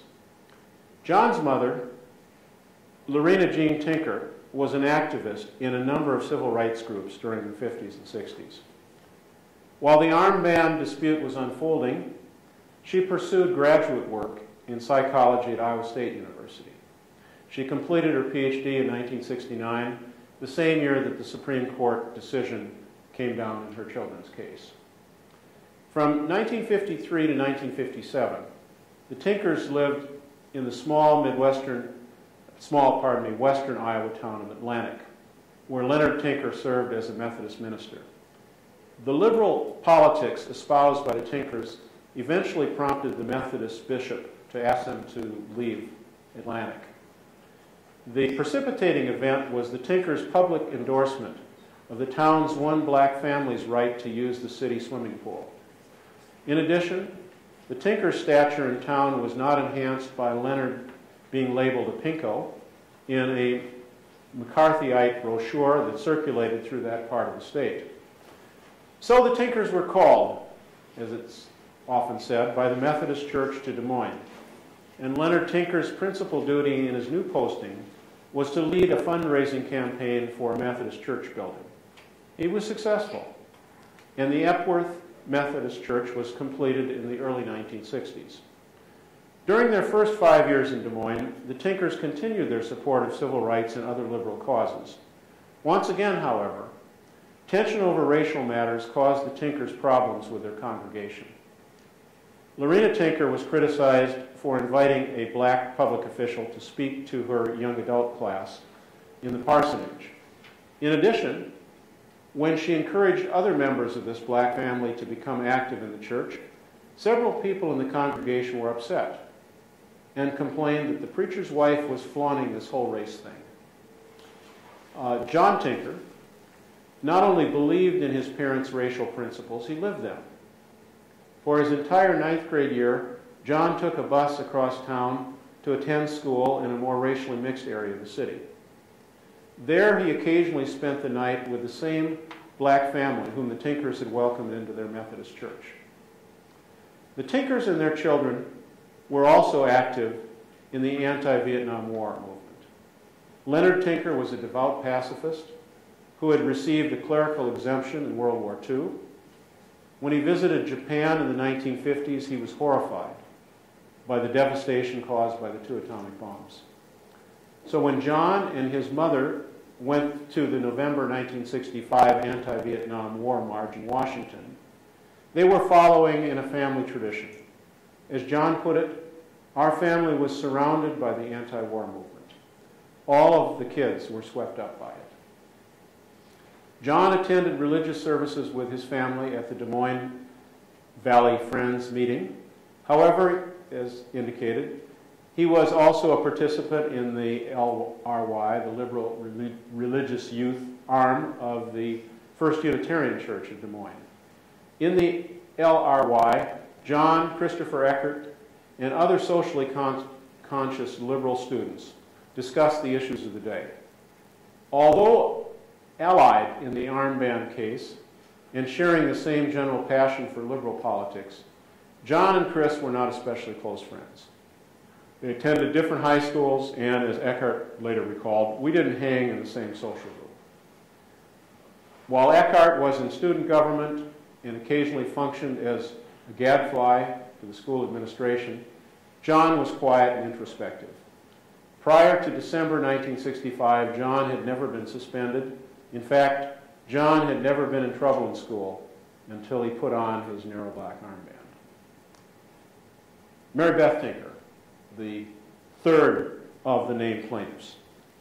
The youngest of the 3 named plaintiffs, Mary Elizabeth Tinker, generally called either Mary or Mary Beth, was 13 and an 8th grade student at Warren Harding Junior High during the first year of the armband controversy.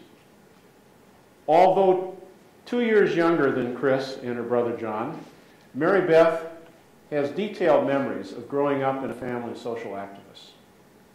She would testify at the district court trial in the armband case that she first became concerned about politics and peace issues in 4th grade and discussed them almost daily with her parents. She recalls that in 4th or 5th grade she wrote a report on the atomic bombing of Japan. The next year she wrote a paper on capital punishment.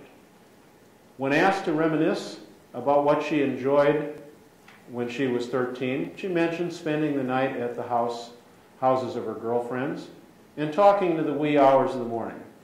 Like John, she was interested in music, but more in singing than in playing instruments. Her mother remembers her as being popular in school and always making top grades. The first demonstration Mary Beth remembers participating in concerned fair housing in Des Moines. She was only 10 or 11 at the time. Another early memory of Mary Beth was not understanding why her family had to leave their Methodist parsonage in 1962 when her father took up his assignment with the American Friends. Mary Beth fondly remembers taking trips with her father throughout the Midwest when he served in his capacity as the Peace Education Secretary for the American Friends. She says that her father was like a traveling salesman, but instead of selling products, he was selling ideas. He was giving speeches about peace, China, and Vietnam mostly, she said. We would just go with him and be real proud to be in charge of the literature table. She also recalls her mother telling stories about her volunteering in the South in the early 60s. One story in particular that Mary Beth remembers her mother telling involves civil rights work in Mississippi in 1964. In the course of her activities as a civil rights activist, Lorena Tinker visited the home of an elderly black woman. The woman told her, this is now in Mississippi, not to sit too close to the window because of the danger of being shot. Then Lorena Tinker was shown a bullet hole near the window from the last time that someone tried to shoot at occupants of the home. Friends and acquaintances, even Quakers, expressed some concern that the Tinkers were starting out their children a bit young in social action. Lorena Tinker remembers, people would say to us, why are you taking your children? You're damaging your children and their future. And we said, we don't think we're damaging them. We're committed to certain values, and we want our children to be part of it. And they would jump in the car and go with us willingly. John and Mary Beth confirm their mother's statement. On this point, Lorena tells a fascinating story involving a brief conversation that she had with Dr. Martin Luther King when King came to Des Moines sometime in the mid-60s. After the speech that Dr. King delivered, he met briefly with Lorena Tinker. As a fellow activist and parent, he expressed to her the fears he had about the safety of his children in light of the controversy that seemed to swirl constantly around him. He asked Mrs. Tinker if, given her local notoriety, she ever worried about her own children's safety. She said to Dr. King, of course, and remembers then offering the opinion that if the cause was important enough, certain risks, even to one's own children, were unavoidable. Reverend King, she says, sadly agreed. Then he added that because he and his family were Christians, they all believed that if they were killed, they'd go to heaven. However, Dr. King admitted that that didn't keep his children from hiding under the table if they were scared. Well, these are the three individuals who became the named plaintiffs in the Tinker case. And let me read a paragraph here where I editorialize. The act of wearing black armbands to school in December '65, particularly after being expressly forbidden to do so by school authorities, placed Chris Eckert and the Tinker children in some danger. Now, the threat to the Iowa armband wearers was not, of course, of the magnitude of the violence used against civil rights volunteers in Mississippi 2 summers earlier. But what happened to these 3 Iowa students and some of their friends when they followed through on their vow to wear armbands still made civil liberties history. That was the 3 lead plaintiffs in the Tinker case back in '65. Let me jump now to recent times and tell you what happened to these 3 people, because it's still a story of people. I'll start with Chris Eckert.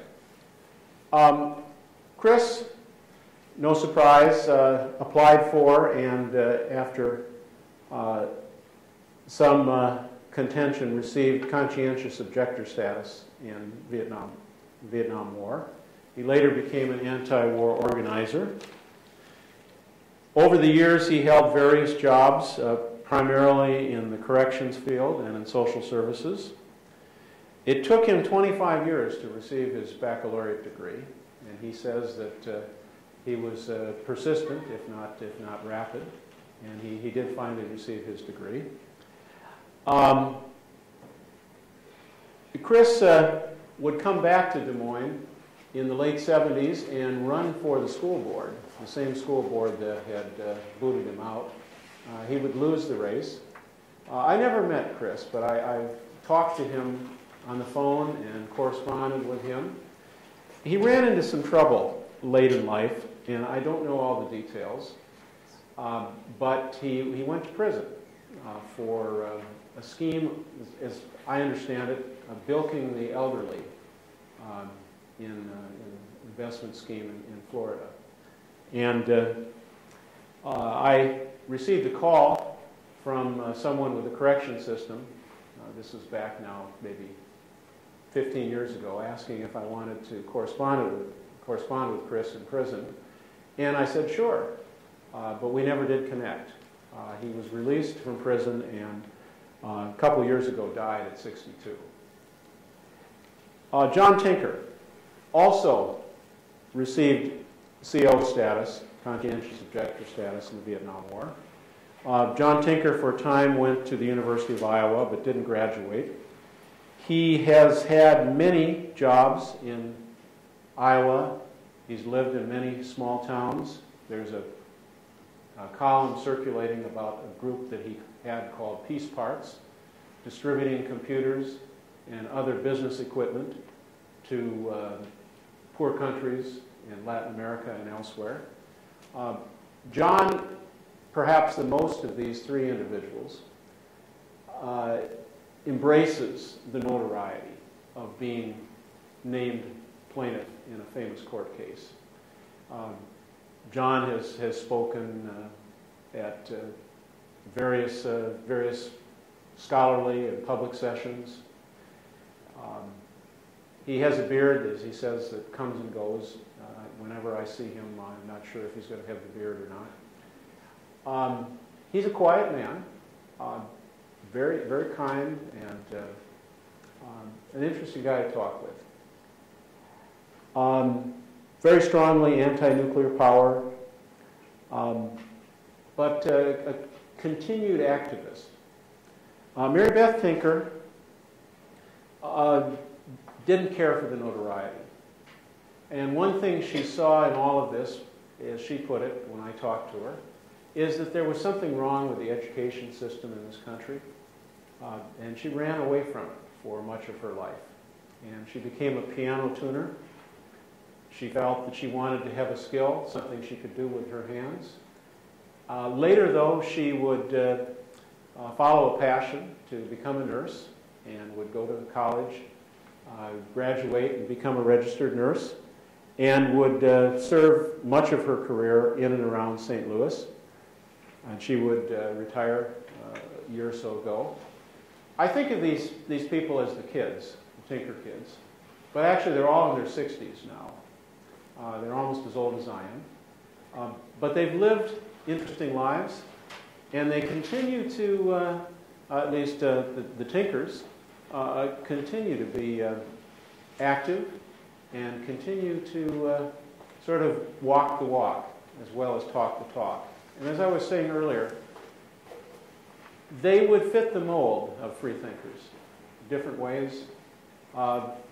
Certainly not perfect people, flawed people, but interesting, passionate people. Let me stop there. We're running out of time anyway, right? Do we have time for any questions? One or two, probably. Okay. Anything occur to you folks? No? No questions? I'm very interested. I grew up in Iowa, but left Iowa in 1962 and went to Washington, D.C. as my spectrum. But the family was still here, but I didn't hear all the details. And I went to the national news. Oh, well, it's... But you've heard the names. Yeah, I hadn't remembered, and the details are fascinating. Yeah. The historians love details, and there are innumerable details and stories. I did have a question. If there were like many more kids with Arnett, but only 3 were kicked out? Only 3. Did they give an excuse for that? Well, Des Moines had about 18,000 people in the schools. And you had different principals, different teachers, and in some cases it was smoothed over. For example, in the elementary schools, Hope, I'm friendly with a lawyer in this area named Dan Holm. Some of you may know Dan Holm. He went to school with Hope. And he talks about how their elementary teacher, and we're talking about a first grade teacher now, said, when people were looking at Hope, said, well, you know, she has a right to wear her armband. She has a strong feeling, and you may disagree, but there was no attempt to silence her. There was an attempt to begin a dialogue, to make, in first grade, a teachable moment. And there were a lot of teachers like that. The school board, this is my opinion, brought on the controversy. These young people were not going to cause property damage. They weren't even anti-war protesters. They were mourning the deaths and the casualties in the war. And but yet the school board, in my opinion, panicked and didn't want a protest there, and they brought it on. So there were many stories, and I could tell you some other stories about some of the other people involved, but these were the only three who became plaintiffs. There were two others who were sent home, and it's unclear whether they were actually expelled or not. But there might have been,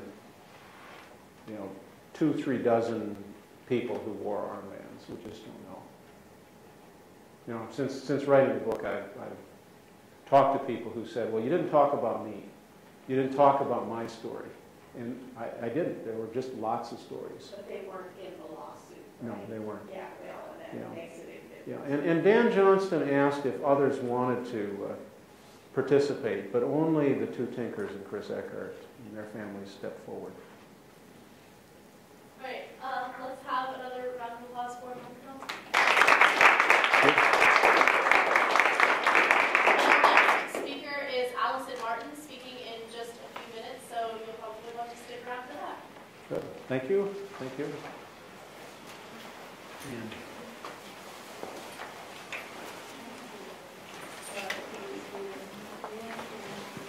thank you.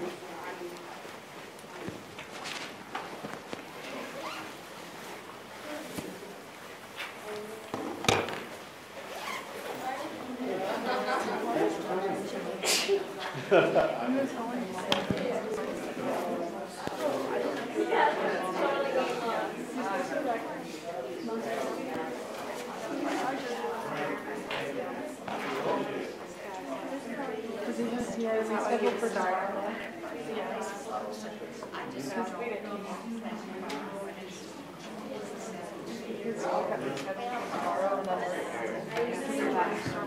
So what am I supposed to do now? For the tabling? I mean, us. Well, I mean, my job is tabling. I tell in the book what happened in Ames a few years later when there was a controversy about wearing some shirts. And the superintendent there invited the leader of the ACLU, who happened to be in town, to come to meet. And so they...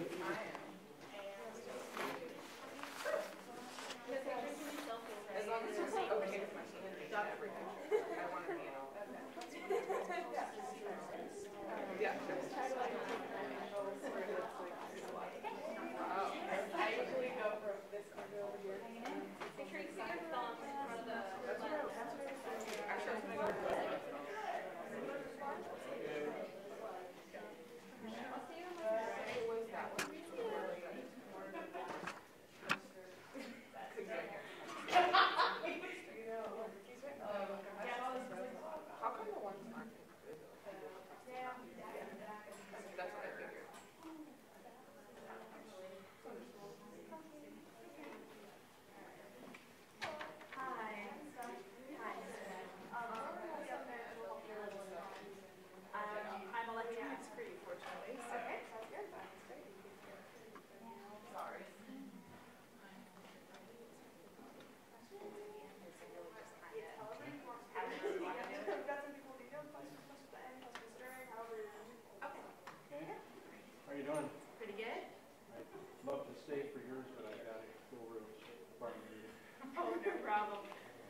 I do. Okay.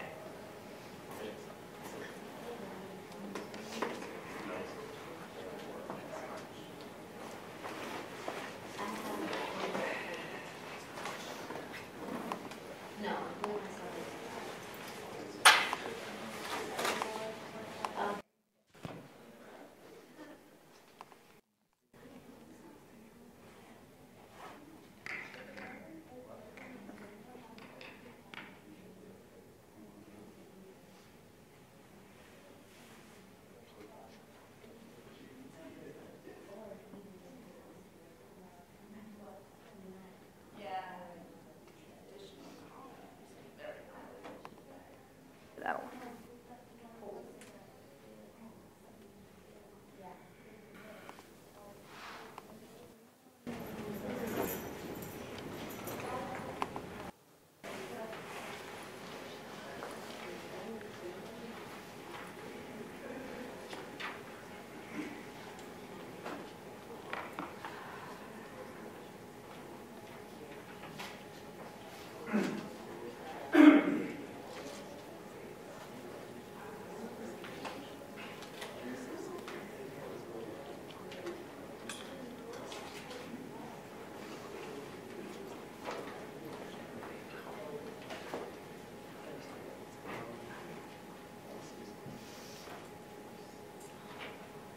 Welcome to Activism Day for Darwin Week 2014. On each of your seats, or at least the one next to you, should have a full schedule of all our Darwin Week presentations. It's free for you to take, so you should keep that in mind. We have one more day left. Our next speaker is Dr. Allison Martens. She's an assistant professor of political science. She holds a law degree and a PhD from the University of Texas.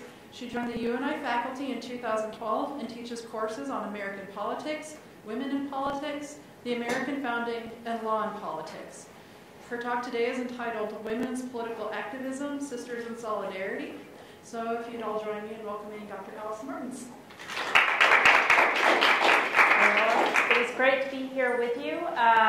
I am going to talk and take questions at the end, but I also welcome questions during. If you so just wave at me if you have any questions along the way.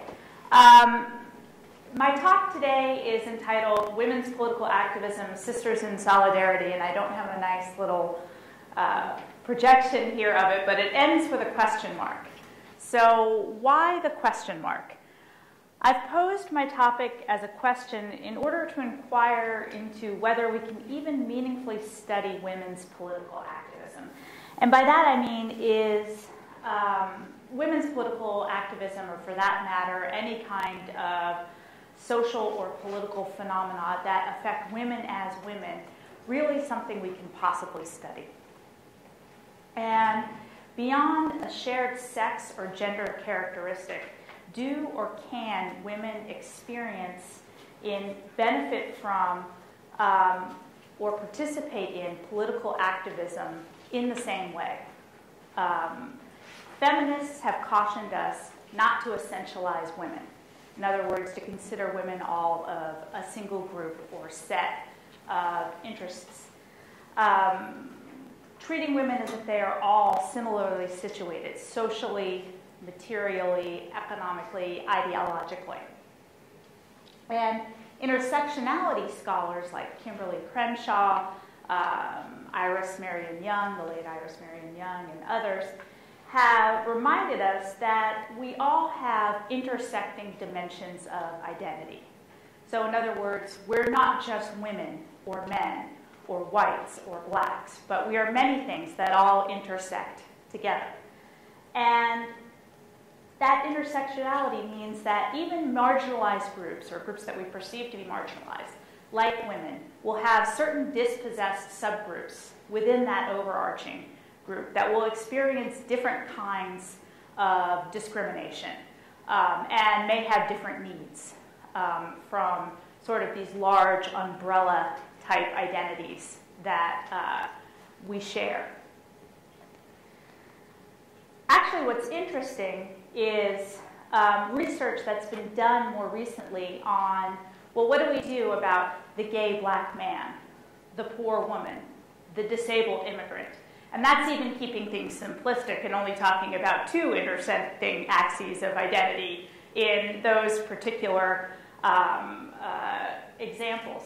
What do we do and what have we learned about our study of political activism in the modern context in how these dispossessed subgroups, right? So groups that experience these additional intersecting types of discrimination. How well are they served by political activism, interest group activity, and so forth?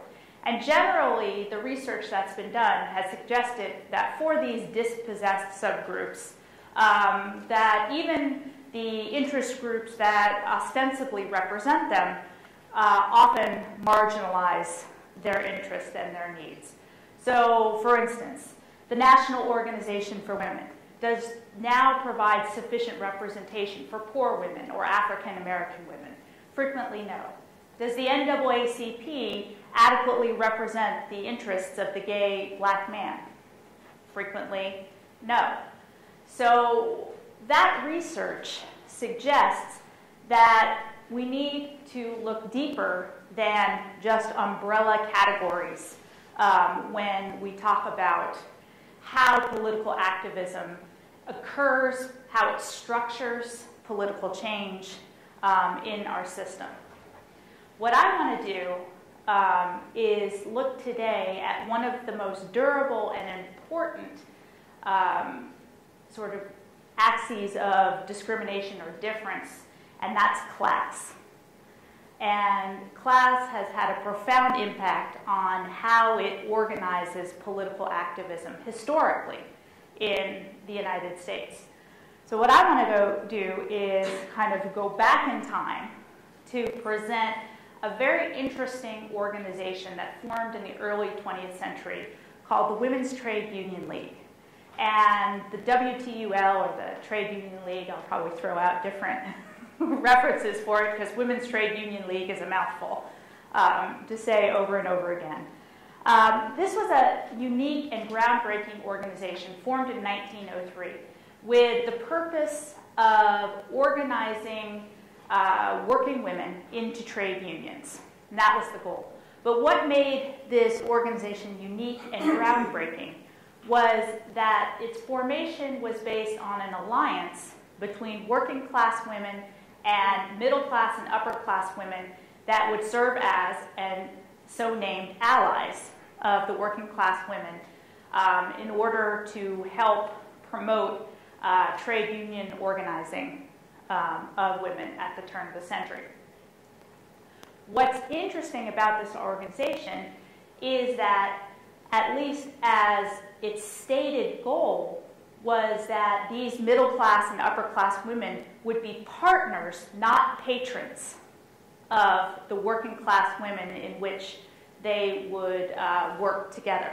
At this time, the Trade Union League is developing out of the settlement house movement, which was where middle class women were really sort of cutting their teeth, social work and so forth, and going out and working with the poor immigrant women primarily, providing them child care, a place that was relatively safe and clean, where they could experience community and so forth. But this was clearly a patron-type relationship between the social workers, people like Jane Addams and others, and not a partnership between working class women and middle class women. So the ambition of the Women's Trade Union League was to be different and basically to serve as a cross-class organization where both classes would be, in a sense, equally important. In fact, it's stated in the founding constitution and documents that, in fact, the allies were to be secondary. So in other words, the middle and upper class women would take a secondary role to the leadership of the working class women. And in fact, in the League's charter, it required a certain percentage of working class women, women with actual trade union experience, to hold leadership positions in order to ensure that the middle class women would not dominate the organization. Of course, not to give away the ending, but the middle-class women will come to dominate the organization, and I'm going to talk to you a little bit about how that transformation took place and what it meant for American political development, as the Trade Union League is absolutely integral to the development of a women's bureau in the Department of Labor and so forth, and becomes a key organization in essentially the sort of encrustment of women into the state during this early to mid-20th century period. In fact, Frances Perkins, first the Labor Secretary under FDR, will be a WTUL member. Okay, now the Women's Trade Union League is not only interesting because of its cross-class character, so in other words, middle class and working class women trying to work together to advance the cause of women in partnership, but it's also interesting for its role that it played in the early 20th century in what I call the gendering of our Constitution. And so this is where my law and common law experience comes into play. What I mean by gendering of our Constitution is that in the early 20th century, women's groups themselves, most notably the National Consumers League, Florence Kelley's organization, and as a sort of secondary partner, the WTUL, go to the Supreme Court using Louis Brandeis, who will eventually serve as the Supreme Court justice, as their mouthpiece, essentially, go before the court and make an argument that women's citizenship is different from male citizenship. Now, they don't have a hard sell, right? Because there's already on the Supreme Court justices and in our constitutional culture and sort of openness of thinking of women and men differently as far as how we understand their citizenship, what their rights, their liberties, and their responsibilities are as citizens. So there's a welcome audience for a constitutional argument that says women are different, and therefore we should be able to make laws that treat women differently, laws that limit the number of hours that women can work, and so forth, that perhaps are not constitutionally permissible for a man. In other words, that would interfere with the liberty of contract, the freedom of a man to make an employment contract on his own terms.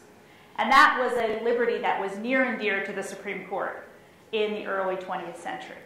But in promoting the idea that the state should not regulate the terms of employment, no minimum wages, no maximum hours laws, even factory safety type legislation was dubious in the eyes of the Supreme Court during this period. Well, that essentially, and you'll find language in Supreme Court decisions like Lochner versus New York and others that talk about the masculinity of these men that would be protected by the state through these types of legislation. And that we should not be so presumed to be so patronizing as to think that men could not effectively bargain, right, for their own terms of employment.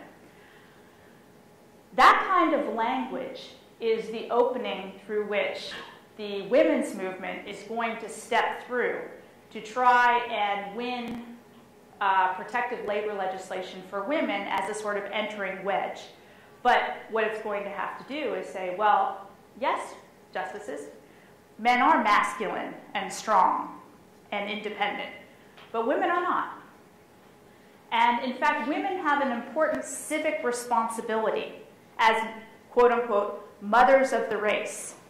And if women are mistreated in the workforce, work too many hours, work in unsanitary conditions, then they will be unable to birth healthy children and raise them to be good citizens. And that will essentially create a public policy problem, which is a generation of weak future citizens. This is a winning argument before the Supreme Court, and it's going to be one that the Women's Trade Union League is integral to promoting. That in and of itself raises interesting class questions, because typically that view of a separate civic place for women fed into a middle-class kind of understanding of women's domesticity that was popular in the late 19th and early 20th century. That to the degree that women might participate in politics, it would be as mothers, right? And not in any other way. And this was a sort of uniquely middle-class understanding that women would have the sufficient support of a breadwinner husband that she would be at leisure to be able to raise her children well, and also to go out into the public sphere as a mother to deal with social problems like illiteracy, prostitution, infant malnutrition, things like that. Political issues that were appropriate to the mothers of the race. This, of course, does not even contemplate the needs of working class women who are not so lucky to have a breadwinner that can support a essentially municipal housekeeper, which would often be a term used to describe this kind of politics. Okay, let's go back a little bit. Before the Women's Trade Union League decides that it's going to promote this idea of a separate type of citizenship for women constitutionally, in other words, women as mothers, and we can make special laws, right, that govern how they work. Before they did that, their goal was actually to support the trade union movement. And that meant the goal of the organization was to integrate women into trade unions. The idea was women workers would be best served by being able to bargain collectively alongside the male workers in order to secure better working conditions, shorter hours, higher wages, and so forth. At that time, there were approximately, early 20th century, roughly 1 in 5 men, working men were unionized, maybe 1 in 15 women. So a big disparity there. So a lot of work to do. So this was a very ambitious organization. In the early 20th century, the American Federation of Labor, the AFL, was really the only game in town as far as the labor movement was concerned. Samuel Gompers, who was the head of the AFL, wasn't that keen on the Women's Trade Union League. Once again, class always being an issue. He viewed the WTUL as a bunch of social working busybodies.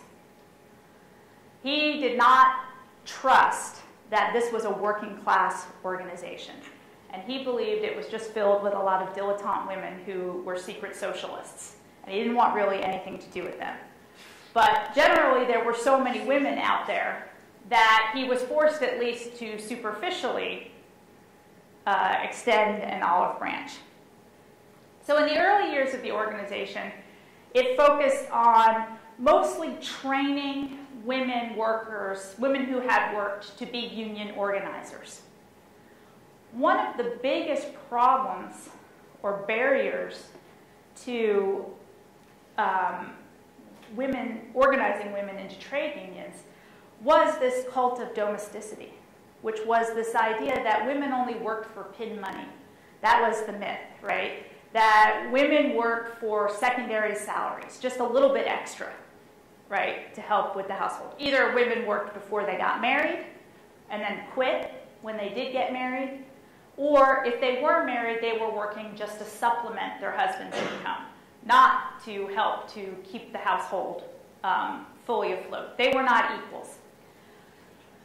This was not only the prevailing male viewpoint, this was also the prevailing female viewpoint. And typically what the WTUL found was even when they went and attempted to organize women, the women were not interested because they did not think they had a future in the trade union movement, that they would not continue to be in the workforce. At least in the early years, the organization kind of held together. They experienced some successes with the allies participating in strikes and so forth, the so-called Mink Brigade, which some of you may have heard of before. And the famous Triangle Shirtwaist Fire sparked a number of major strikes in New York and other cities, and by garment workers and others. And the rich ladies of New York showed up in their mink coats in the dead of winter to strike day after day alongside the working class women in the WTL. And they became known as the Mink Brigade, and this, of course, drew a lot of attention and press. So there's a lot of hope going into what they can accomplish. Unfortunately, as much as the Mink Brigade wants validation, purpose, whatever you want to call it, that is driving them to want to work to better the lives of working class women. What's happening often in the League is that the working class women in the League typically are adopting the middle class values of the ladies because they seek to become ladies themselves. And by adopting the same middle class values of the Allies, then this was, in a sense, a way to gain that kind of social respectability. So the League often had difficulties bridging this divide, often counterproductive. And in many ways, as women would come, working class women would come into the League, be trained as organizers, get involved in the leadership of the League, associate with the ladies of the League, they would increasingly be criticized by the working class women that they're sort of industrial sisters, in a sense, posing as they were as ladies. Even though the AFL is skeptical of the WTUL and they don't like the idea of women working, certainly members, there's a lot of heated rhetoric that comes from working class men during this period about how women working, being in unions, is unsexing them, and so forth, making them masculine, all these sorts of things. The biggest barrier is that the AFL is a craft union, or is an amalgam of craft unions, which means skilled workers. And so the AFL always prioritized skilled workers. Most women workers at this time, especially immigrant women, were unskilled. The AFL, putting aside the fact that they were women, just didn't want them because they didn't want any unskilled workers. They only wanted to unionize skilled craft labor. Eventually, the WTUL is fed up. They lose all faith in the men. If you read the letters that go back and forth between the various women in the League, they really, their level of frustration, you know, men are nothing but a bag of wind, we've lost all faith, so on and so forth, going back and forth. Two things happen. One, suffrage. So the suffrage movement is gearing up for its last push during this time period. And here's where the Allies begin to redirect the WTUL in a middle-class direction. For the Allies, it is absolutely obvious that suffrage is critical to working-class women. If you don't win the ballot, then how can you influence politicians to pass laws that will be favorable to you? So they believe that the WTUL should redirect some of its efforts, get working-class women behind suffrage. They're not interested in suffrage.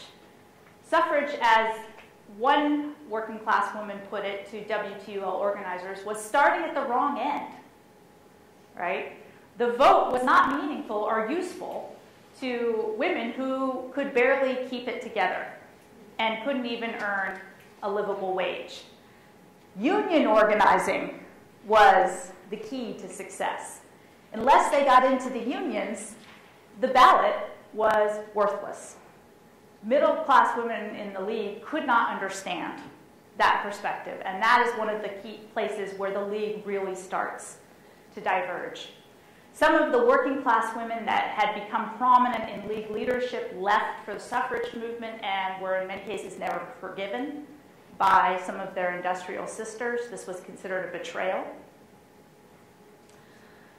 The other thing, in addition to suffrage, is the National Consumer League had just won a tremendous constitutional victory that I alluded to before, which is the idea that women are different and therefore the state should be able to pass protective labor legislation on their behalf.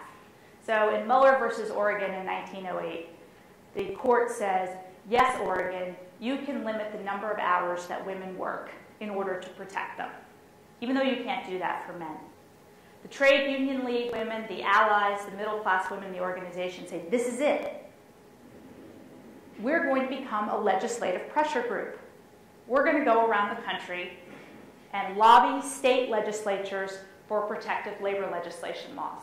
In fact, the minimum wage for women will come initially out of the Women's Trade Union League as an initiative. They see this as their goal. For college-educated women, what could make more sense than publishing, propaganda, and lobbying? This is the perfect fit of their resources, their talents, their skills, their well-hewn network in the women's movement that they've built up, perfectly aligned with taking their activism out of the private industrial sphere and redirecting it right towards the state. This is the same early 20th century period where we're going to see the development of interest group activity, where people are going to identify the state as a location where you can really have political change. So the Trade Union League is going to be right in on this movement. Many women leave the league at this point because they believe that this is a betrayal of the original mission. And this is not what working class women really need. In fact, many of the industrial women associated with the league kind of view this as, well, whatever, right? But from that point on, around the 1913-14 period, the league rededicates itself to legislative pressure. And this is where they will begin to become very successful and influential. They spearhead the minimum wage movement.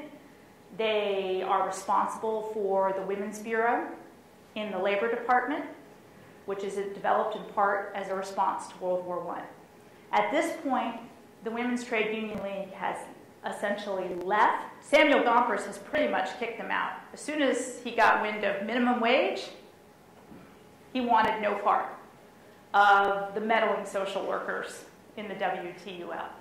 He was worried that the minimum wage would be a slippery slope to depressing men's wages, and that women's labor could, in a sense, undercut men's attempts to earn higher wages. Obviously, the AFL is going to change its mind about the minimum wage, but we're not there yet historically. They're still battling a Supreme Court that has a previous kind of constitutional vision, a laissez-faire constitutional vision. Okay, so the League finds success. Minimum wage laws are passed around the country for women. They're movers, they're shakers, they're wired in Washington with the Women's Bureau. They are really, in many ways, responsible for a lot of, especially in New York, a lot of protective labor legislation like night work bans and other things. Suffrage is won in 1919. It's a great victory. And then the women's movement splits apart. Once suffrage is won, the women's movement doesn't have anything to coalesce around anymore. And the suffrage movement was essentially an alliance between women who believed that men and women were equal and women who believed that women had a role to play in politics that was based on their motherhood. So in other words, women as different and important, complementary to men, and therefore deserving of the vote because they are a complement to men, versus women like Alice Paul, who believed that women are equal. 1919, suffrage is won. By 1920, Allison Paul and the National Women's Party are floating around an Equal Rights Amendment. The Equal Rights Amendment, of course, would completely undo all the handiwork of the Women's Trade Union League, because it would immediately mean that you couldn't have special laws just for women, right, to give them minimum wages and maximum working hours and so forth. Absolute fever pitch battle erupts in the women's movement, with the Women's Trade Union League completely committed against the Equal Rights Amendment, as were many middle-class women at that time, who basically, and for the industrial women in the WTUL, they viewed this as a spat between rich ladies. As they put it, the ERA is something for leisure women to worry about. It had no meaning whatsoever to the unskilled laborers in the garment trades and so forth. Whether there was an Equal Rights Amendment or not would make not one bit of difference in their view to their lives. This was for women who had the time to care about whether or not they were being treated equally or not. There is, however, a group of working class women that get stuck in the middle. And this once again brings out the issue of class and intersecting identities. Three groups of women who are suffering tremendously under the protective labor legislation that the Women's Trade Union League is supporting. Women's printers, who were skilled workers and had found relative success in getting into men's unions, largely because they were skilled workers. And therefore, in a sense, they could go out and bargain for themselves because they had something unique to offer, a skill. This differentiated them from the large mass of unskilled women in the labor force, like garment workers. Waitresses, who at the time were considered at least semi-skilled, if not skilled, laborers. Well, what does a night work ban do? In other words, women can't work after 10 p.m. What does that do to waitresses? Your best tips come after 10 p.m. So waitresses, printers, transit workers, another type of skilled laborers. These women had been wiped out at the end of World War I by labor legislation that in many cases the WTUL rubber stamped in order to get men back into the workforce, that left these skilled transit workers with no opportunity to work. What's interesting about this is we have sort of an intermediary in the class dynamic between the leisure women of the middle and upper classes and the large mass of industrial unskilled laborers. And in between, we have working class women who in many cases had much more in common with the middle class allies in the Trade Union League than with the immigrant garment worker. And so how the League tried to deal with this problem? Well, they tried to get the women thrown out of their unions. So the pitched battle with the printers, the transit workers, and the waitresses resulted in the Women's Trade Union League basically trying to get the printers ejected from their unions so they would stop trying to argue in favor of the Equal Rights Amendment. This is quite a journey from 1903, when the Women's Trade Union League organized expressly to unionize women, and now have reached the point where, at least for skilled women workers, they're trying to get them thrown out of their unions so that they stop making trouble for things like night work bans and other things. Obviously, for a printer, a night work ban is just like for a waitress, is the end of your employment opportunities. If you can't work after 10 p.m., right, you're obviously not a valuable worker to an employer.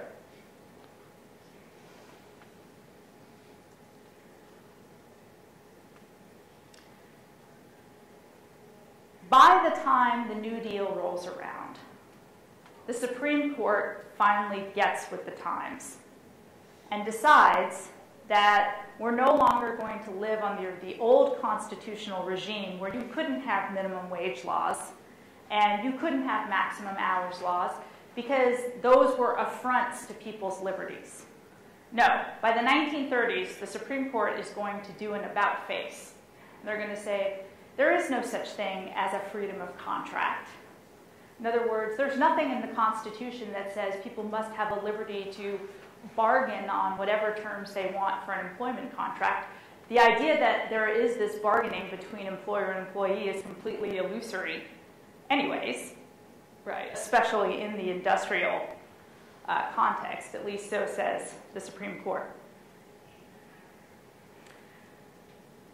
What happens is, after this switch, the government is free to pass things like the Fair Labor Standards Act, Social Security, all sorts of things, that reforms that come in. Why is this important? The federal government comes in, passes the FLSA, establishes Social Security. They exempt a lot of the fields where women traditionally worked, like agriculture, retail service, other types of fields where women work. That's not part of the new protections of federal law. What they leave in, and basically it says there have to be minimum wages, there's maximum hours laws, and you can collectively bargain as unions. What's left in place are all the state laws that set different work bans for women and different minimum wages. These laws stay in place. What does that mean for women? They're at a complete competitive disadvantage. You now have a federal structure of protective labor regulation and a separate structure at the state level that makes women less competitive with men. What's more, the WTUL gave up on integrating women into the union movement, and by the 1930s and 40s, the federal government says, we bless collective bargaining. We will now promote collective bargaining and allow it to happen. We will stop judges from enjoining strikes, stopping them, and so forth. Now unions can collectively bargain. As unions become more powerful, as wages and other benefits come through your union, the fact that women are not in them is going to provide a really serious blow to women's workers.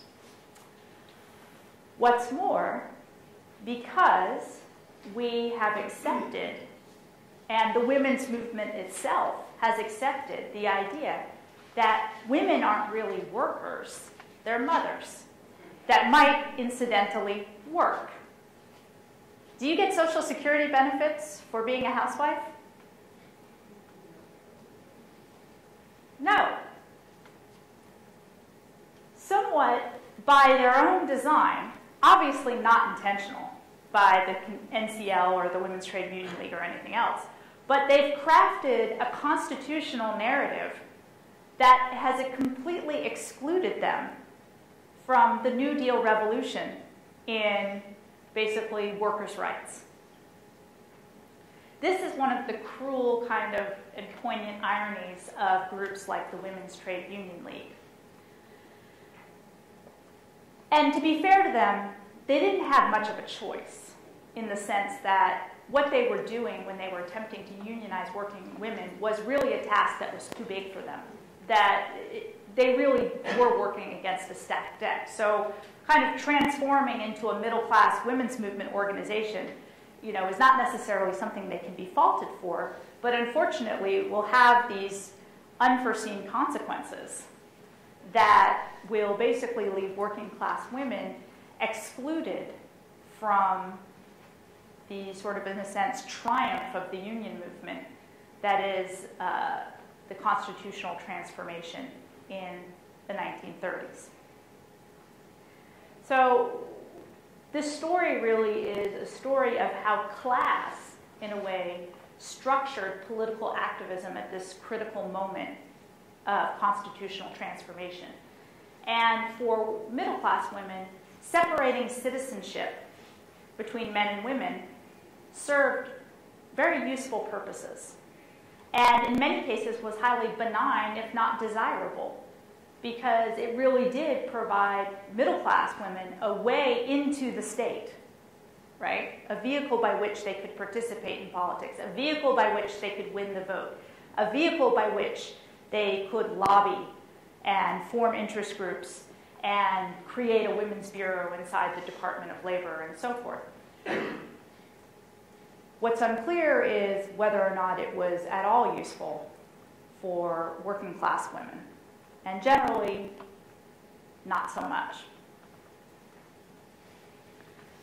I look at the WTUL as kind of a cautionary tale, that when we think about political activism on behalf of large umbrella groups like women, or racial or ethnic groups, that the danger in these kinds of umbrella categories or umbrella groups that pursue advancement along these broad categories of identity, the danger is that these other intersecting axes of identity will get papered over, and the people that live in those intersections of sexuality and race and class and gender and so forth will oftentimes suffer the greatest harms from the people that have pledged to make things better for them.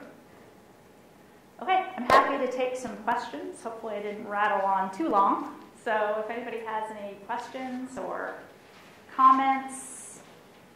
So I know I've kind of given a large sort of overview. This is a cautionary tale. Do you see anything like this on the horizon or happening right now? I think the whole history of the women's movement, first wave, second wave, third wave, is just awash in this cautionary tale.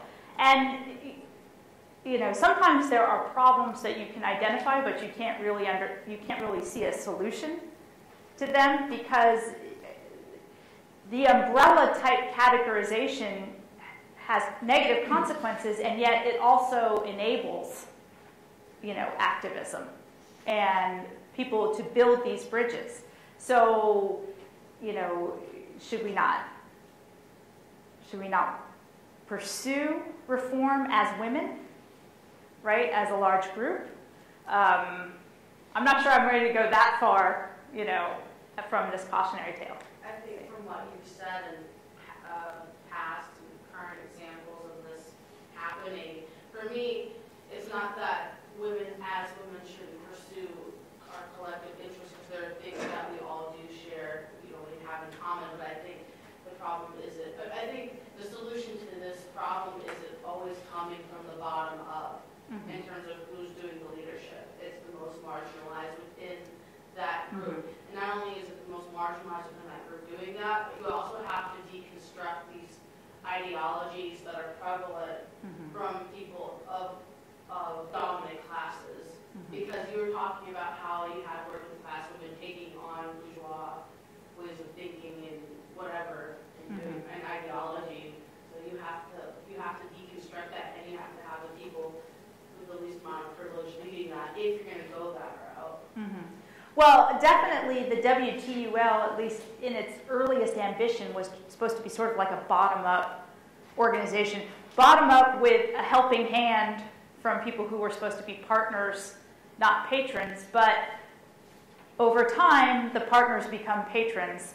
And I think that's part of the cautionary tale, which is when, with something like class, right, which is such an important and almost inescapable structurer of our politics, structuring force, that it's not altogether surprising that that kind of transformation took place. And I don't quite know what the solution is to that. So then how, in a political manner, how do we deconstruct the wider subvergation, where things do intersect, where the intersectionality of oppression? How do we deconstruct that oppression then, rather than having a group of just allies and do you understand what I'm trying to get for?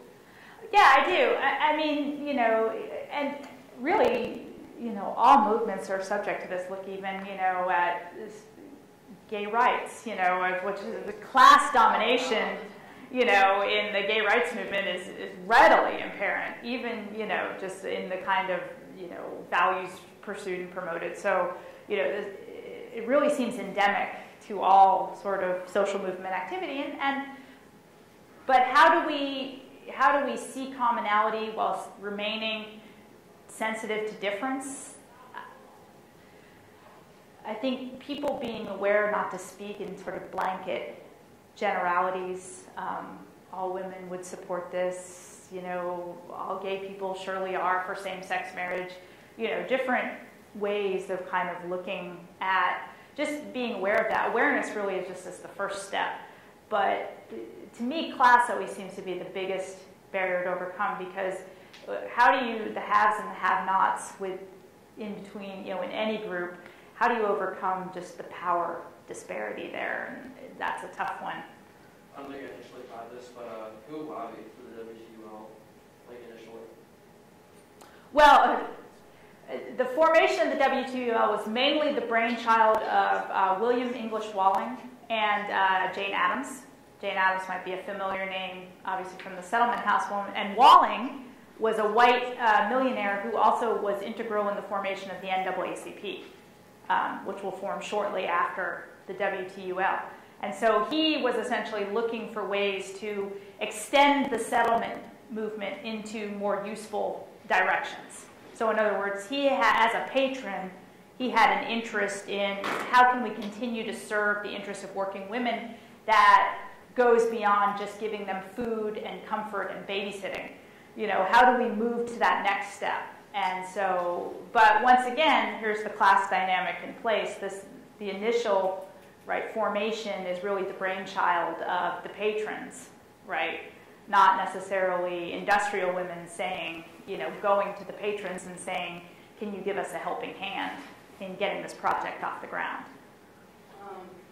I think I kind of give my views on how to try and prevent some of that from happening. If you are going to work in terms of this class of people, how do we move forward? But I think another solution, or a way of going about it rather, is sometimes I feel like it's better for large sections of people that are minorities within an oppressed group to do their own thing. Like, I don't know how familiar you are with the Black Women's Club movement during the 1900s. Like, that was really significant.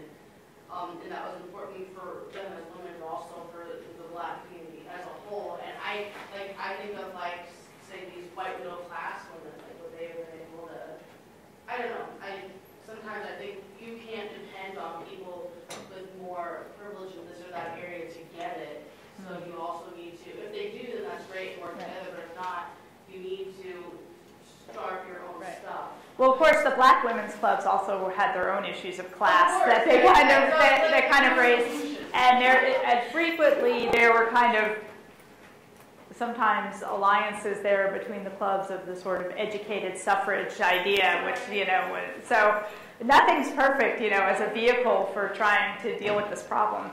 So when these groups are formed, so I know authors like Matsuda, who's a prominent third-wave feminist, talks about the idea of a progressive essentialization of otherized bodies. So do you think that essentialism is inevitable when talking about interest groups or political interest groups with in the political sphere of the policy?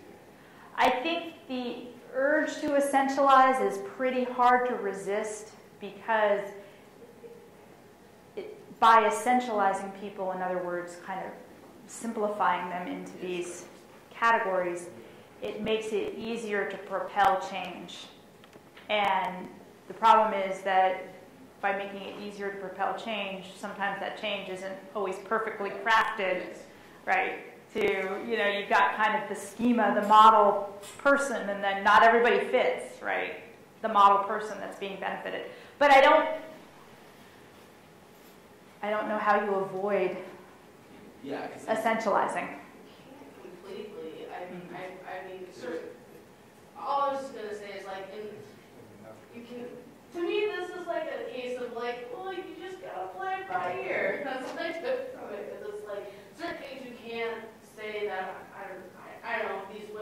don't have to worry about scraping by to survive, and they have a husband there that can support them. They're coming from a completely different perspective. I think it's important to be aware of the privileges that you have within a movement and understand where you're coming from, what place you're coming from. Where something like the pressure to have children, that's something all females are pressured, and all females have, they have to deal with the brunt of that in some way or another. Like, that is an example of something, okay. Yeah. Well, I mean, a classic essentialization is the idea that women should be particularly interested in, like, children's issues, like children's welfare. That should somehow be peculiarly important to, say, women politicians or women activists, that somehow promoting the needs of children should somehow be, like, women's, if not domain, but, like, all women should be interested in that. Well, why? And that, I mean, I can think of some good arguments for why, but the question is why. We got time for, like, one more question. Okay.